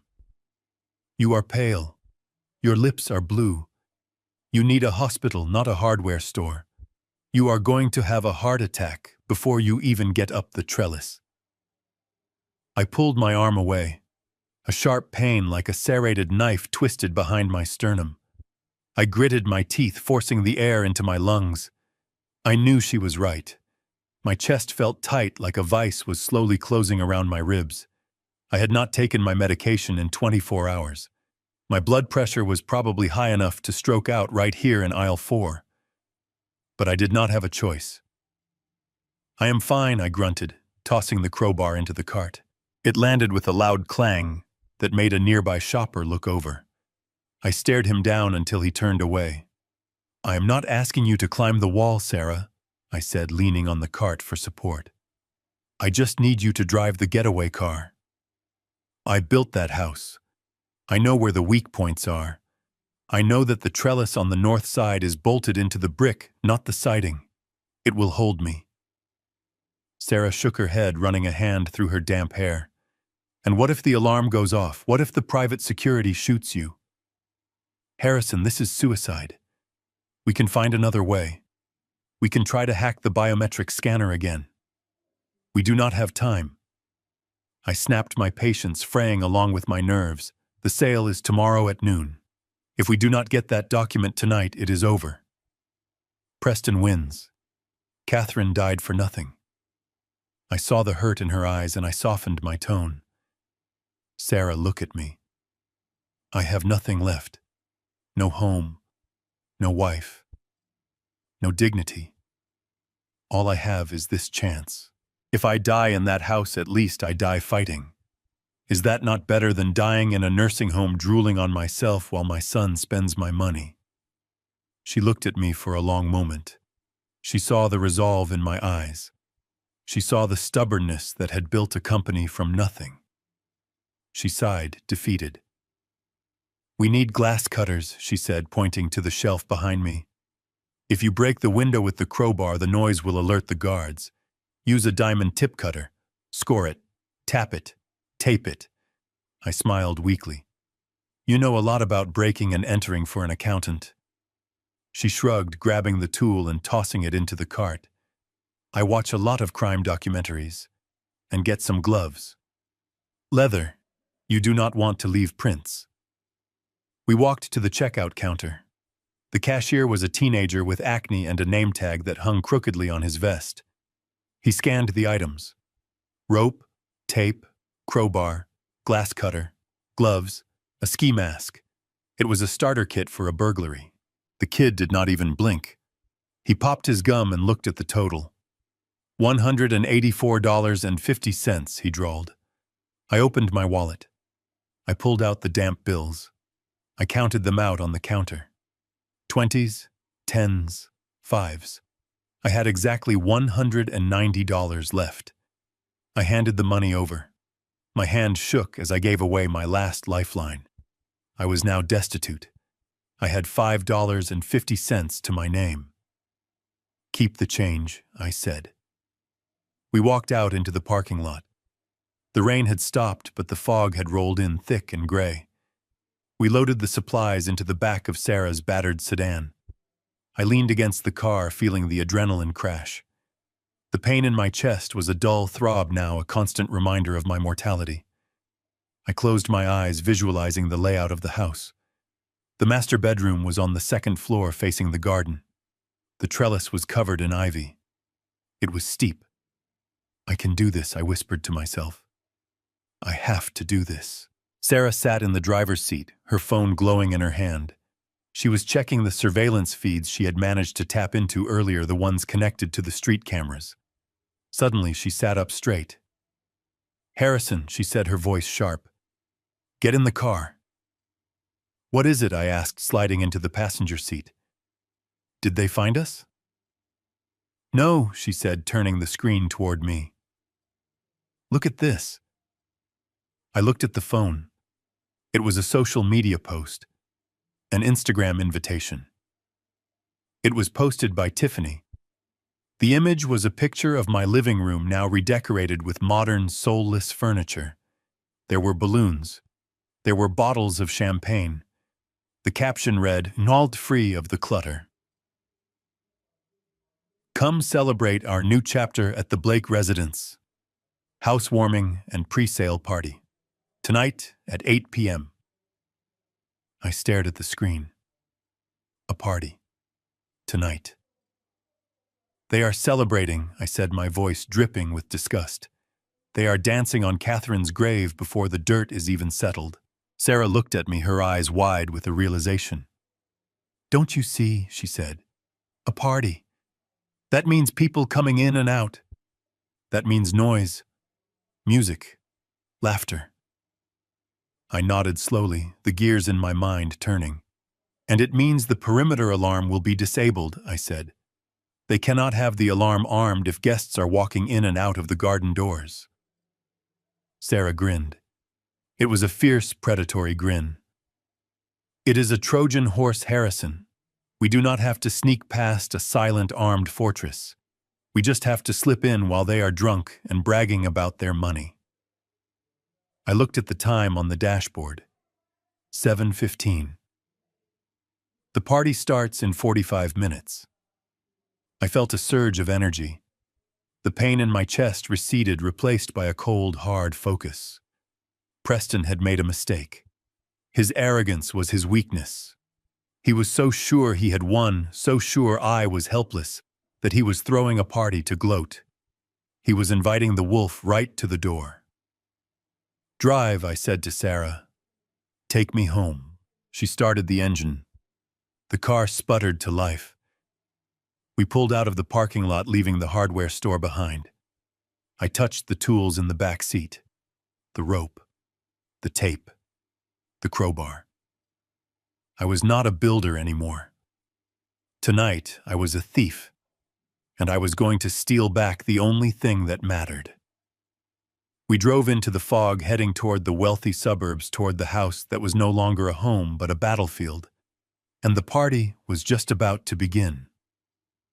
The bass from the stereo system thumped against the brick exterior of the house, a rhythmic vibration that I could feel all the way down in the soles of my wet boots. Inside, people were laughing. I could hear the clinking of glasses and the murmur of conversation, the sounds of a celebration paid for with my stolen life. I stood in the shadows of the rhododendron bushes, the same ones I had planted with Catherine 20 years ago, and looked up at the north wall. To anyone else, the side of the house was a sheer cliff of red brick, but to me, it was a ladder. I knew that the copper drain pipe running down from the master bedroom gutter was not just decorative. When we built this house, the architect wanted to use cheap aluminum brackets. I refused. I made the crew use heavy-duty steel anchors drilled 6 inches deep into the masonry. I had brazed the joints myself. I knew that pipe could hold 500 pounds because I had tested it. I coiled the nylon rope around my waist and pulled on the leather gloves. My chest was tight, a dull ache that radiated down my left arm, reminding me that I was 72 years old and running on adrenaline and caffeine. But I pushed the pain aside. I reached up and grabbed the cold copper. It held firm. I began to climb. It was not like the movies. There was no grace in it. It was a grunt of effort with every pull. My shoulders screamed in protest. The rough brick scraped against my knees. The rain made the metal slick, and twice my foot slipped, leaving me dangling by my arms, swinging in the dark, while the music pounded below. But I kept going. I thought about the $12 million. I thought about the nursing home. I thought about Catherine. I reached the second-story window ledge. I was gasping for air, sweat stinging my eyes. I peered through the glass. The master bedroom was dark, illuminated only by the light spilling in from the hallway. I pulled the glass cutter from my pocket. I taped the window in a grid pattern with the duct tape just like Sarah had told me. I pressed the diamond tip against the glass and scored a circle near the latch. Then, with the butt of the crowbar, I tapped it. Crack. The sound seemed deafening to me like a gunshot in a library. I froze, pressing myself flat against the brick, waiting for a scream. But inside, the music just switched to a louder pop song. No one had heard. I punched the circle of glass in, reached through, and unlocked the latch. I slid the window up and tumbled onto the carpet. I was in. The room smelled wrong. It used to smell of Catherine's lavender potpourri and my old leather books. Now it smelled of industrial cleaner and cheap cologne. I stood up, adjusting my eyes to the gloom. The room had been staged. Our comfortable, worn armchair was gone, replaced by a stiff, modern white chair. The photos on the dresser were gone. It was a showroom, devoid of soul. Suddenly, I heard footsteps in the hallway. Voices. They were getting louder. I looked for a place to hide. The bed was too low. The curtains were too sheer. The closet. I scrambled across the room and threw myself into the walk-in closet, pulling the louvered doors shut just as the bedroom door swung open. The light in the bedroom flipped on. Through the slats of the closet door, I saw them. It was Tiffany. She was wearing a red dress that cost more than my first car, and with her was not my son. It was Marcus, the lead attorney for the sale. The man who was supposed to be representing the family's interests. Tiffany laughed, a sound that was sharp and cruel. She pushed Marcus onto the bed where Catherine and I had slept for 30 years. "Lock the door," she whispered. "Preston is downstairs, making a toast to himself. He loves the sound of his own voice too much to come up here." Marcus chuckled, loosening his tie. He walked over and clicked the lock. "He is a useful idiot, I will give him that," Marcus said. "He actually believes he is going to keep the proceeds from the sale." Tiffany poured 2 glasses of wine from a bottle on the dresser. "Let him believe it until Friday," she said. "Once the money hits the offshore account, we will transfer our cut and leave him to deal with the debt. By the time he realizes what happened, we will be in Brazil." I pressed my hand over my mouth to stop myself from gasping. The betrayal went deeper than I thought. Preston was the villain in my story, but he was also the victim in theirs. They were all sharks eating each other in a frenzy of greed. "What about the old man?" Marcus asked, taking the glass. "Is he really going to be a problem?" Tiffany waved her hand dismissively. "Harrison, Lees. He is probably freezing in a ditch somewhere right now. But even if he shows up, it does not matter. The court order is signed." She sat on the edge of the bed, crossing her legs. "I spoke to Dr. Sterling at the facility this morning," she continued. As soon as the police catch him, they are going to administer a heavy dose of haloperidol. He will be so sedated he won't even know his own name, let alone be able to testify about a forged signature. We will stash him in the long-term ward. He will be a vegetable, Marcus. A silent, drooling vegetable. I felt a cold rage settle in my stomach that was heavier than fear. They were not just planning to lock me up. They were planning to lobotomize me chemically. They were going to erase my mind, to cover their tracks. I gripped the crowbar in the dark. I wanted to burst out. I wanted to smash their kneecaps. I wanted to scream. But I stayed still. Violence would only get me arrested. I needed the document. I needed the kill switch. They finished their wine. They laughed about how easy it was to manipulate Preston. Then mercifully, Tiffany stood up. "We should go back down," she said. "If we are gone too long, he might actually come looking. Not because he misses me, but because he needs me to smile for the investors." They unlocked the door and left, switching off the light. The room plunged back into darkness. I waited a full minute, counting the beats of my racing heart. 60, 1, 2. I pushed the closet door open and stepped out. My legs were stiff. I walked over to the wall next to the bed. The painting was still there. Dogs playing poker. It was tacky. It was ridiculous. And it was the only thing in the room that felt like home. I lifted the heavy frame down and set it on the bed. Behind it, the wall safe sat flush against the plaster. I spun the dial. Right to 8, left to 14, right to 71. Click. The handle turned. The heavy steel door swung open. I reached inside my fingers, searching for the thick parchment envelope that held the founder's agreement. The document that proved I controlled the company. The document that would stop the sale and send them all to prison. My hand closed around air. I felt around the metal interior. Top shelf, bottom shelf, empty. Panic, cold and sharp, pierced my chest. "No," I whispered. "No. It has to be here." I pulled my phone out. No, I didn't have a phone. I pulled a small pen light from my pocket that I had bought at the store. I shined it into the safe. It was completely empty. No cash. No jewelry. No certificate. Had Preston found it? Had Tiffany taken it? If they had it, the game was over. They would have burned it. I slumped against the wall, the strength leaving my legs. We were too late. Catherine had tried to protect it, but they had found it. But then the beam of my light caught something in the very back corner of the safe. A small white rectangle.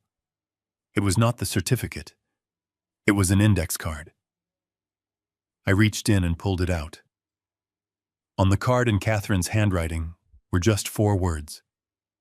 County Court. File 1985.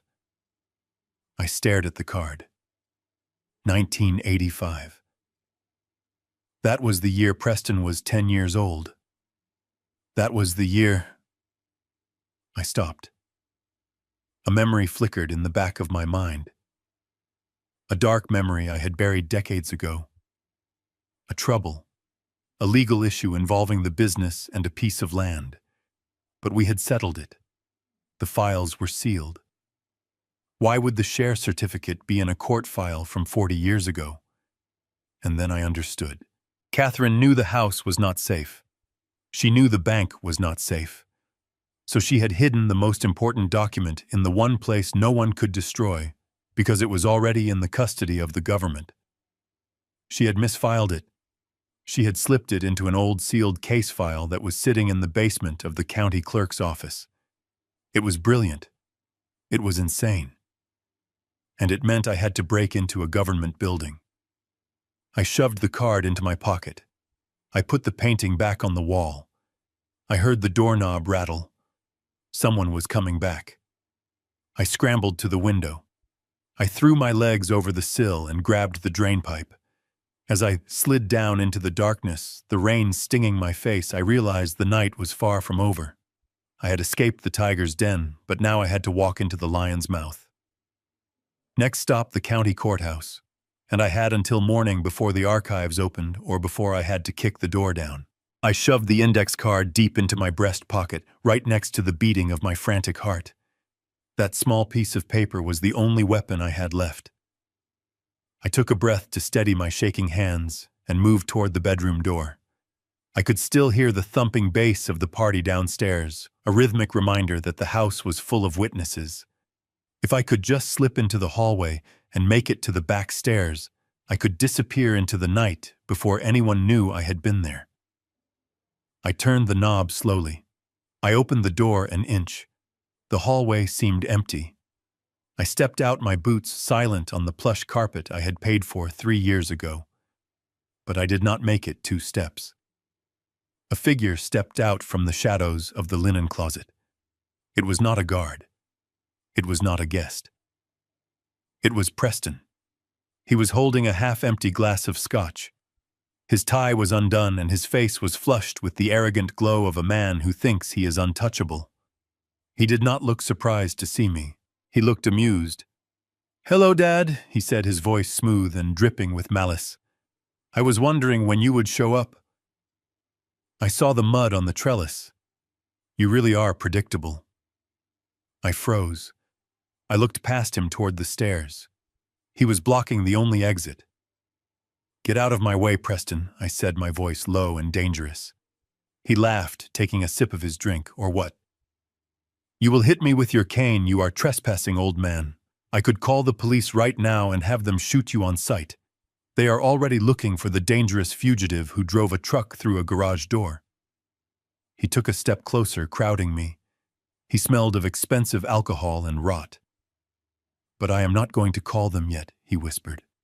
"I want to savor this. I want to see the look on your face when you realize you have lost. Did you open the safe? Did you find what you were looking for?" I kept my hand over my pocket. I said nothing. He smirked. "It is empty, isn't it? I burned that founder's agreement 2 days ago. I watched it turn to ash in the fireplace, just like I watched Mom's hope burn out in her eyes." My blood ran cold. He was talking about Catherine. "You killed her," I said. My voice was trembling, not with fear, but with a rage so hot it felt like it was melting my ribs. "You watched her die." Preston shrugged, a casual gesture that made me want to tear his throat out. "I did not kill her, Dad. I just facilitated nature. She was going to find out about the money. She was going to ruin everything. So when she started gasping for air, when she reached for her nitro pills, I just moved the bottle." I stared at him. The world seemed to stop spinning. "You moved the bottle," I whispered. "Just a few inches," he said, smiling cruelly. "Just to the top shelf." She was too weak to reach it. She tried, though. She clawed at the air.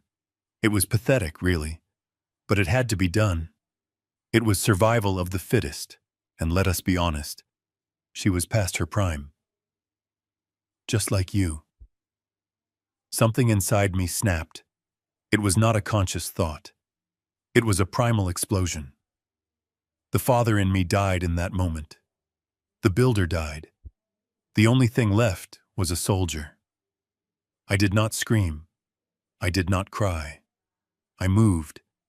I grabbed the heavy brass lamp from the hallway console table.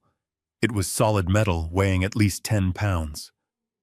Preston saw the look in my eyes, and for the first time his smile faltered. He raised his hand. "Hey, calm down," he started to say. I swung the lamp with every ounce of strength left in my 72-year-old body. I put 50 years of swinging hammers into that blow. I put the grief of a widower and the rage of a betrayed father into it. The base of the lamp connected with his knee. There was a sickening crunch of bone shattering. Preston screamed. It was a high, thin sound that cut through the music downstairs. He crumpled to the floor, clutching his leg, the Scotch glass shattering around him. "You crazy old freak!" he shrieked, writhing in agony. I stood over him, breathing hard. I raised the lamp again. I wanted to finish it. I wanted to smash his skull. But then I heard footsteps thundering up the stairs. The music had stopped. People were shouting. "Mr. Blake, is everything okay?" "Security, they were coming." I dropped the lamp. I could not fight a team of armed guards. I had the index card. I had to protect the mission. I turned and ran back into the bedroom. I locked the door, but I knew the cheap wood would not hold for long. I heard bodies slamming against it from the other side. "Open up, security." I ran to the window. I looked at the drainpipe. It was too slow. They would be in the room in 10 seconds. I could not climb down fast enough. I looked down at the garden. It was a 15-foot drop to the rhododendron bushes. Below that was wet earth. I had no choice. I climbed onto the sill. The rain lashed at my face. Behind me, the bedroom door splintered. A guard's hand reached through to unlock it. "For Catherine," I whispered. I pushed myself off the ledge. For a second, I was flying. Then gravity took hold. I hit the bushes. Branches whipped my face, tearing at my skin. I crashed through the foliage and slammed into the ground. A snap echoed in the night louder than the thunder. Pain, white and blinding, shot up my right leg. I gasped, rolling onto my back in the mud. My leg was twisted at an unnatural angle. It was broken, badly. I tried to stand, but the world went black for a second. I fell back down, groaning. Up on the balcony, I saw flashlights cutting through the rain. He jumped. "He is in the garden." "Get the dogs." Dogs. They had guard dogs. I dragged myself by my elbows. The mud sucked at my clothes. Every inch was agony. I crawled toward the edge of the property, toward the dark road. My vision was blurring. I was going to pass out. I was going to die here in the mud, just yards away from freedom. Suddenly, a pair of headlights swept over me, blindingly bright. An engine roared. It was not a police car. It was my truck, my Ford F-150. It jumped the curb, smashing through the white picket fence Preston had installed. It tore up the lawn mud flying from the tires. The truck skidded to a halt right next to me. The passenger door flew open. Sarah was behind the wheel. She looked terrified. "Get in," she screamed. "Get in, now." I reached up, grabbing the door handle. I could not use my legs. I pulled with my arms, my muscles screaming. Sarah leaned over, grabbing my coat collar, hauling me up with surprising strength. I tumbled into the cab, my broken leg dragging over the metal sill. I screamed in pain, black spots dancing in my eyes. Sarah slammed the door shut and stomped on the gas. The truck fishtailed in the mud, the rear tires spinning wildly before finding traction. We shot forward, just as two German shepherds burst through the bushes, their jaws snapping at the tires. We hit the pavement and accelerated. I looked in the side mirror. Guards were running down the driveway, guns drawn. I saw muzzle flashes. Pop, pop. The back window of the truck shattered, spraying us with safety glass. Head down, Sarah yelled, swerving the truck left and right. We took the corner on two wheels. The heavy truck groaned but held the road. We sped down the dark suburban street, leaving the chaos of the Blake mansion behind. I slumped against the seat, clutching my leg. The pain was a living thing, eating me alive.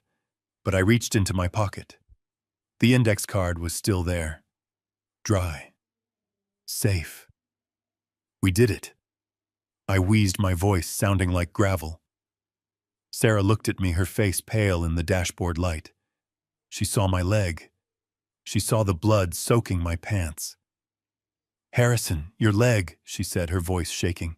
"We need a hospital." "No hospital," I gritted out through clenched teeth. "Preston will check the emergency rooms. He has the police looking for me. If we go to a hospital, I am a dead man." "But you are in shock," Sarah cried. "You need a doctor." "Just drive, Sarah," I commanded, forcing myself to stay conscious. "Drive to the county courthouse. We have a file to find." We tore through the night, the old engine roaring, the wind whistling through the broken window. Behind us, I heard the wail of sirens getting louder. The hunt was still on. I was broken, bleeding, and hunted, but I had the key to the truth, and I would crawl over broken glass to use it. The courtroom smelled of floor wax and stale justice. The fluorescent lights overhead hummed with a headache-inducing flicker, casting a sickly pallor over the mahogany benches. I sat in my wheelchair, at the back of the room, hidden in the shadows of the vestibule, watching the final act of my own destruction play out through the crack in the double doors. Sarah stood behind me, her hands gripping the handles of my chair so tight her knuckles were white. My broken leg throbbed in rhythm with my heartbeat, a jagged line of fire running from my ankle to my knee, but I forced myself to focus. Pain was just noise. This was the signal. Inside the courtroom, my son was putting on the performance of a lifetime. Preston stood before the bench, leaning heavily on a pair of aluminum crutches. He had wrapped his knee in a thick ace bandage, though I knew for a fact I had hit his shin, not his knee. He looked tragic. He looked like the dutiful, heartbroken son who had been forced to make the impossible choice to institutionalize his violent, senile father. "Your Honor," Preston said, his voice trembling with practiced emotion. "It breaks my heart to be here. My father built this company from the ground up. He was a great man. But the dementia, it has turned him into someone I do not recognize. Last night he attacked me in my own home. He broke into the house, delirious, screaming about conspiracies. He assaulted me with a lamp. I barely escaped with my life." He gestured to his bandaged leg.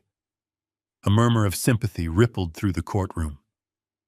The lawyers from Apex Global, the company buying my life's work, nodded solemnly. They wanted this over. They wanted the signature so they could carve up Blake Construction before lunch. The judge, a stern woman with glasses perched on the end of her nose, looked down at Preston with pity. She shuffled the papers on her desk. The medical report, the restraining order, the police report from the incident at the garage. It was a mountain of evidence against a ghost. "I understand, Mr. Blake," the judge said, her voice softening. "The court sympathizes with your difficult position. Given the evidence of violent outbursts and the medical evaluation of advanced cognitive decline, I am inclined to grant the permanent conservatorship immediately. We need to ensure your father is placed in a secure facility for his own safety and the safety of the public." She picked up her gavel. She reached for her pen to sign the order that would strip me of my rights, my freedom, and my name. And furthermore, she continued regarding the sale of Blake Construction. "Since the primary shareholder is incapacitated, I am authorizing the immediate transfer of assets to satisfy the outstanding debts." Preston bowed his head, hiding a smirk. He had won. He had killed his mother, framed his father, and was about to walk away with millions. Now I whispered to Sarah. Sarah kicked the double doors open. They swung wide with a loud wooden boom that echoed like a cannon shot. The entire courtroom jumped. Heads whipped around. The judge froze her pen, hovering inches above the paper. "Harrison Blake is present, Your Honor," Sarah shouted, her voice ringing clear and fearless. "And he is not incapacitated. He is just waking up." She pushed my wheelchair forward. The wheels squeaked on the linoleum floor. I sat up straight, ignoring the agony in my leg. I looked terrible. My clothes were torn and muddy. My face was scratched from the bushes. I looked exactly like the madman Preston claimed I was. But my eyes were clear. "Order," the judge shouted, banging her gavel. "What is the meaning of this intrusion?" "Bailiff, remove these people." Preston spun around on his crutches. His eyes went wide. For a second he looked terrified, but he recovered quickly. "Your Honor," he cried, pointing a shaking finger at me. "That is him, that is my father. He is dangerous. He escaped custody. Do not let him near me." Two bailiffs started moving toward us, their hands on their tasers. I did not scream. I did not fight. I simply reached into my jacket pocket and pulled out the cream-colored paper. The paper Preston had thrown in the trash. The paper that had started this war. "I am not here to fight, Your Honor," I said, my voice raspy but loud enough to reach the bench. I am here to submit evidence into the record, evidence regarding the true ownership of Blake Construction. The judge narrowed her eyes. Mr. Blake, you are not represented by counsel. You have been deemed mentally unfit. Anything you say. I am not unfit, I interrupted the command in my voice, stopping the bailiffs in their tracks. And this company does not belong to me. It never did. Preston laughed nervously. Your Honor, he is rambling. He thinks he is the President of the United States. Please take him away before he hurts someone. It belonged to my wife, I continued, wheeling myself closer to the bar. Catherine Blake. And she was not just a housewife, Preston. She was not just a bookkeeper. I looked at my son. I saw the confusion in his eyes. He did not know, he had never known. Sarah stepped forward. She pulled a small, high-intensity UV flashlight from her pocket. Your Honor. Sarah said this document appears to be a standard promissory note, but it is not. It is a federal instrument. She clicked the light on. The purple beam hit the cream paper. A collective gasp went through the room. Under the ultraviolet light, the blank space at the bottom of the paper glowed. A complex, intricate seal appeared in bright blue luminescence. It was an eagle holding arrows and an olive branch, and below it a signature that we all recognized, but next to it a code number. FBI Witness Protection Program, case number 1990-Alpha. The judge stood up. She leaned over the bench, her eyes wide behind her glasses. What is this? She demanded. My wife Catherine was not who you thought she was, I said, staring directly at Preston. Before she met me, she was a forensic accountant for the federal government. She testified against the cartel in 1990. She was placed in protection. This company, Blake Construction, it was built with federal grant money allocated for her new identity. I handed the paper to the bailiff, who took it gingerly, as if it were radioactive. He handed it to the judge. Read the clause under the seal, Your Honor, I said. The judge adjusted her glasses. She read aloud, her voice shaking slightly. Pursuant to the Federal Witness Protection Act, any assets generated by the protected witness are subject to immediate federal freeze if the designated heir is found to be involved in criminal enterprise, money laundering, or organized crime. Jurisdiction falls immediately to the Department of Justice. The room went dead silent. Preston dropped one of his crutches. It clattered loudly on the floor. Criminal enterprise, Preston stammered, his face turning the color of chalk. That is ridiculous. I am a businessman. This is a forgery? Is it? Sarah challenged. Because we have the logs from Project Phoenix. We have the transfer records showing you laundering money through this company for the last 3 years. And by attempting to sell these assets today, you just triggered a federal trap. The judge looked at the paper. She looked at Preston. She looked at the lawyers from Apex Global who were frantically packing their briefcases, trying to distance themselves from the radioactive fallout. Mr. Blake, the judge said to Preston, her voice icy. Is this your mother's signature? Preston opened his mouth, but no sound came out. He looked at the paper. He saw the seal. He realized that the woman he had killed, the woman he thought was a weak old hoarder, had been a woman who took down cartels. She had been playing a game he didn't even know existed. The judge banged her gavel. It sounded like a gunshot. This hearing is suspended, she declared. The assets of Blake Construction are hereby frozen under federal jurisdiction. The guardianship order is vacated pending a federal investigation. She pointed her gavel at the bailiffs. And do not let Mr. Preston Blake leave this building. Preston tried to run. He forgot about his fake injury. He dropped the other crutch and sprinted toward the side door on 2 perfectly healthy legs. He did not make it 5 feet. The bailiffs tackled him. He went down screaming, kicking, cursing me, cursing his mother, cursing the world. I sat in my wheelchair watching my son being handcuffed on the floor of the courtroom. I felt no joy. I felt no triumph. I just felt a deep, exhausting relief.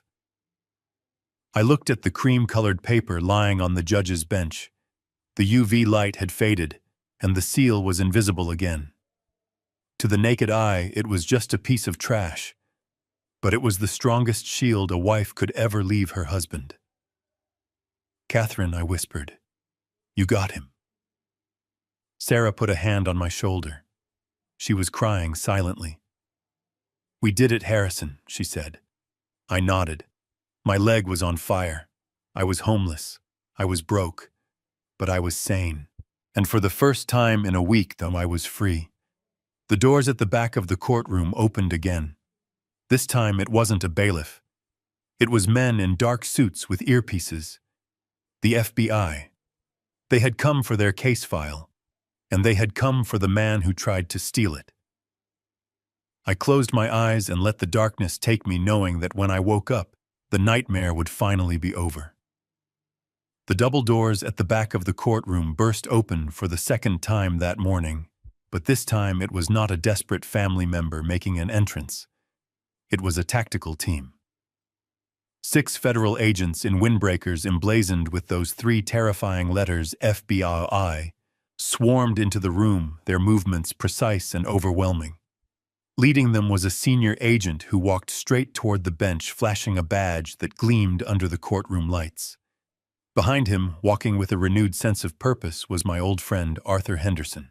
He had made the call from his office the moment I escaped, but it was Sarah's decrypted files that had given them the ammunition to raid the castle. Preston was still on the floor, pinned by the bailiffs, his face pressed against the linoleum. When he saw the federal agents, the fight went out of him. He went limp, his arrogance deflating like a punctured tire. He knew what this meant. This was not a civil dispute anymore. This was the end of his life as a free man.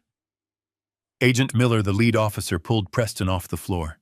He didn't handle him gently. He spun him around and slammed him against the prosecutor's table.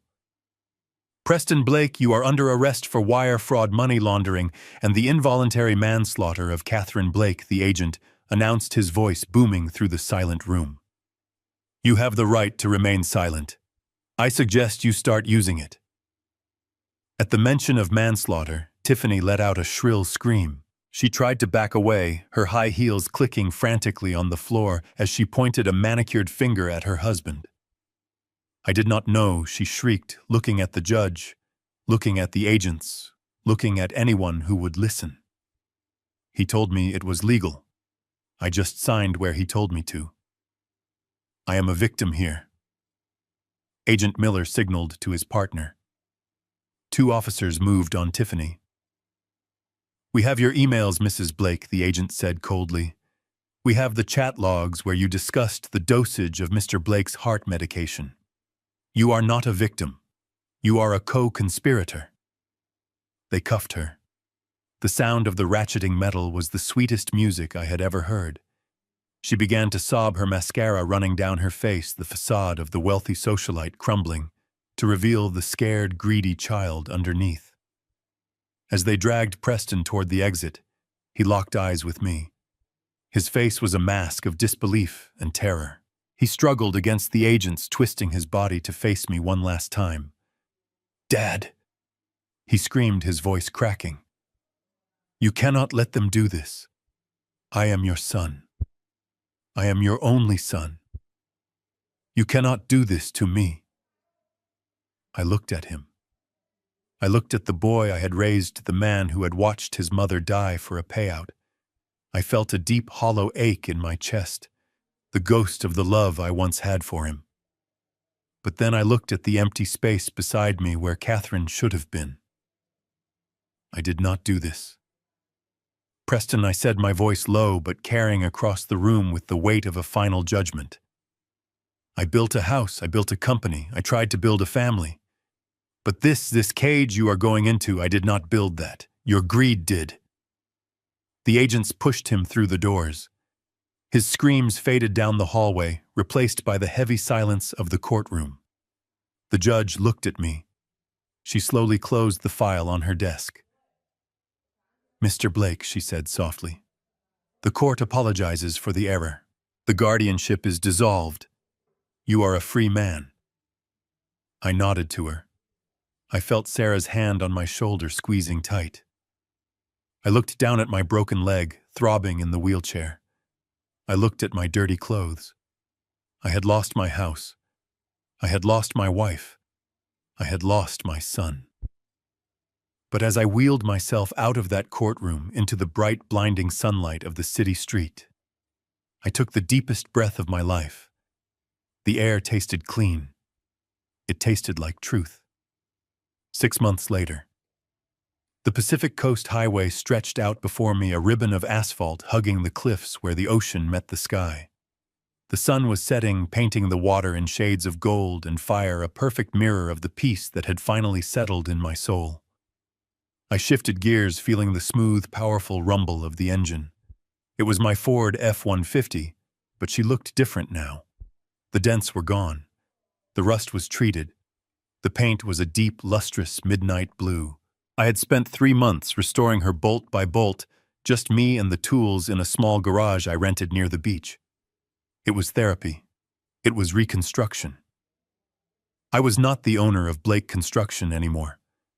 I had sold the company, but not to Apex Global. I sold it to the employees. I structured an employee stock ownership plan funded by the sale of the mansion and the recovery of the stolen assets. The men and women who poured the concrete now owned the concrete. It was what Catherine would have wanted. I looked at the passenger seat. Sitting there with his head out the window, ears flapping in the wind, was a golden retriever with a coat the color of honey. I found him at a shelter the day after the trial. He had been abandoned, too old for the previous owners, just like me. I named him Justice. He turned to look at me, panting happily, his tail thumping against the leather seat. I reached over and scratched him behind the ears. "We are almost there, buddy," I told him. I was heading north toward a small cabin I had bought in Oregon. No mansions, no trellis to climb. Just a porch, a view of the trees, and silence. Sarah was running the charitable foundation I had started in Catherine's name, dedicated to helping the elderly fight financial abuse. She visited on weekends. She was the daughter I never had. I reached into the glove compartment and pulled out a lighter. In my other hand, I held a photocopy of the cream-colored paper. The original was in the FBI evidence vault, locking Preston away for 20 years. But I kept a copy to remind me. I held the paper up to the dying light of the sun. "That paper should have stayed in the trash," Preston had said. He thought it was refuse. He thought I was refuse. I clicked the lighter. The flame caught the edge of the paper. I watched it curl and blacken the fire, eating away the codes, the secrets, the pain. But real trash, I thought, as I tossed the burning paper out the window and watched the ashes scatter in the wind, has a way of taking itself out. I smiled, shifted into high gear, and drove into the horizon. The rearview mirror was empty. The road ahead was mine. This story reminds us that underestimating the elderly is a fatal mistake. Wisdom and experience are not weaknesses.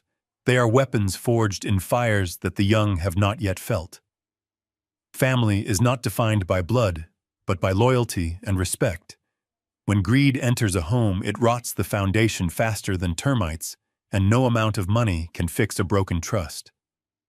The true legacy we leave behind is not in our bank accounts, but in the integrity of our actions. If this story moved you, please hit the like button and subscribe to the channel. It helps me share these important warnings with the world. And tell me in the comments, have you ever had to cut ties with a toxic family member to save yourself? I read every single story. See you in the next video. Stay strong.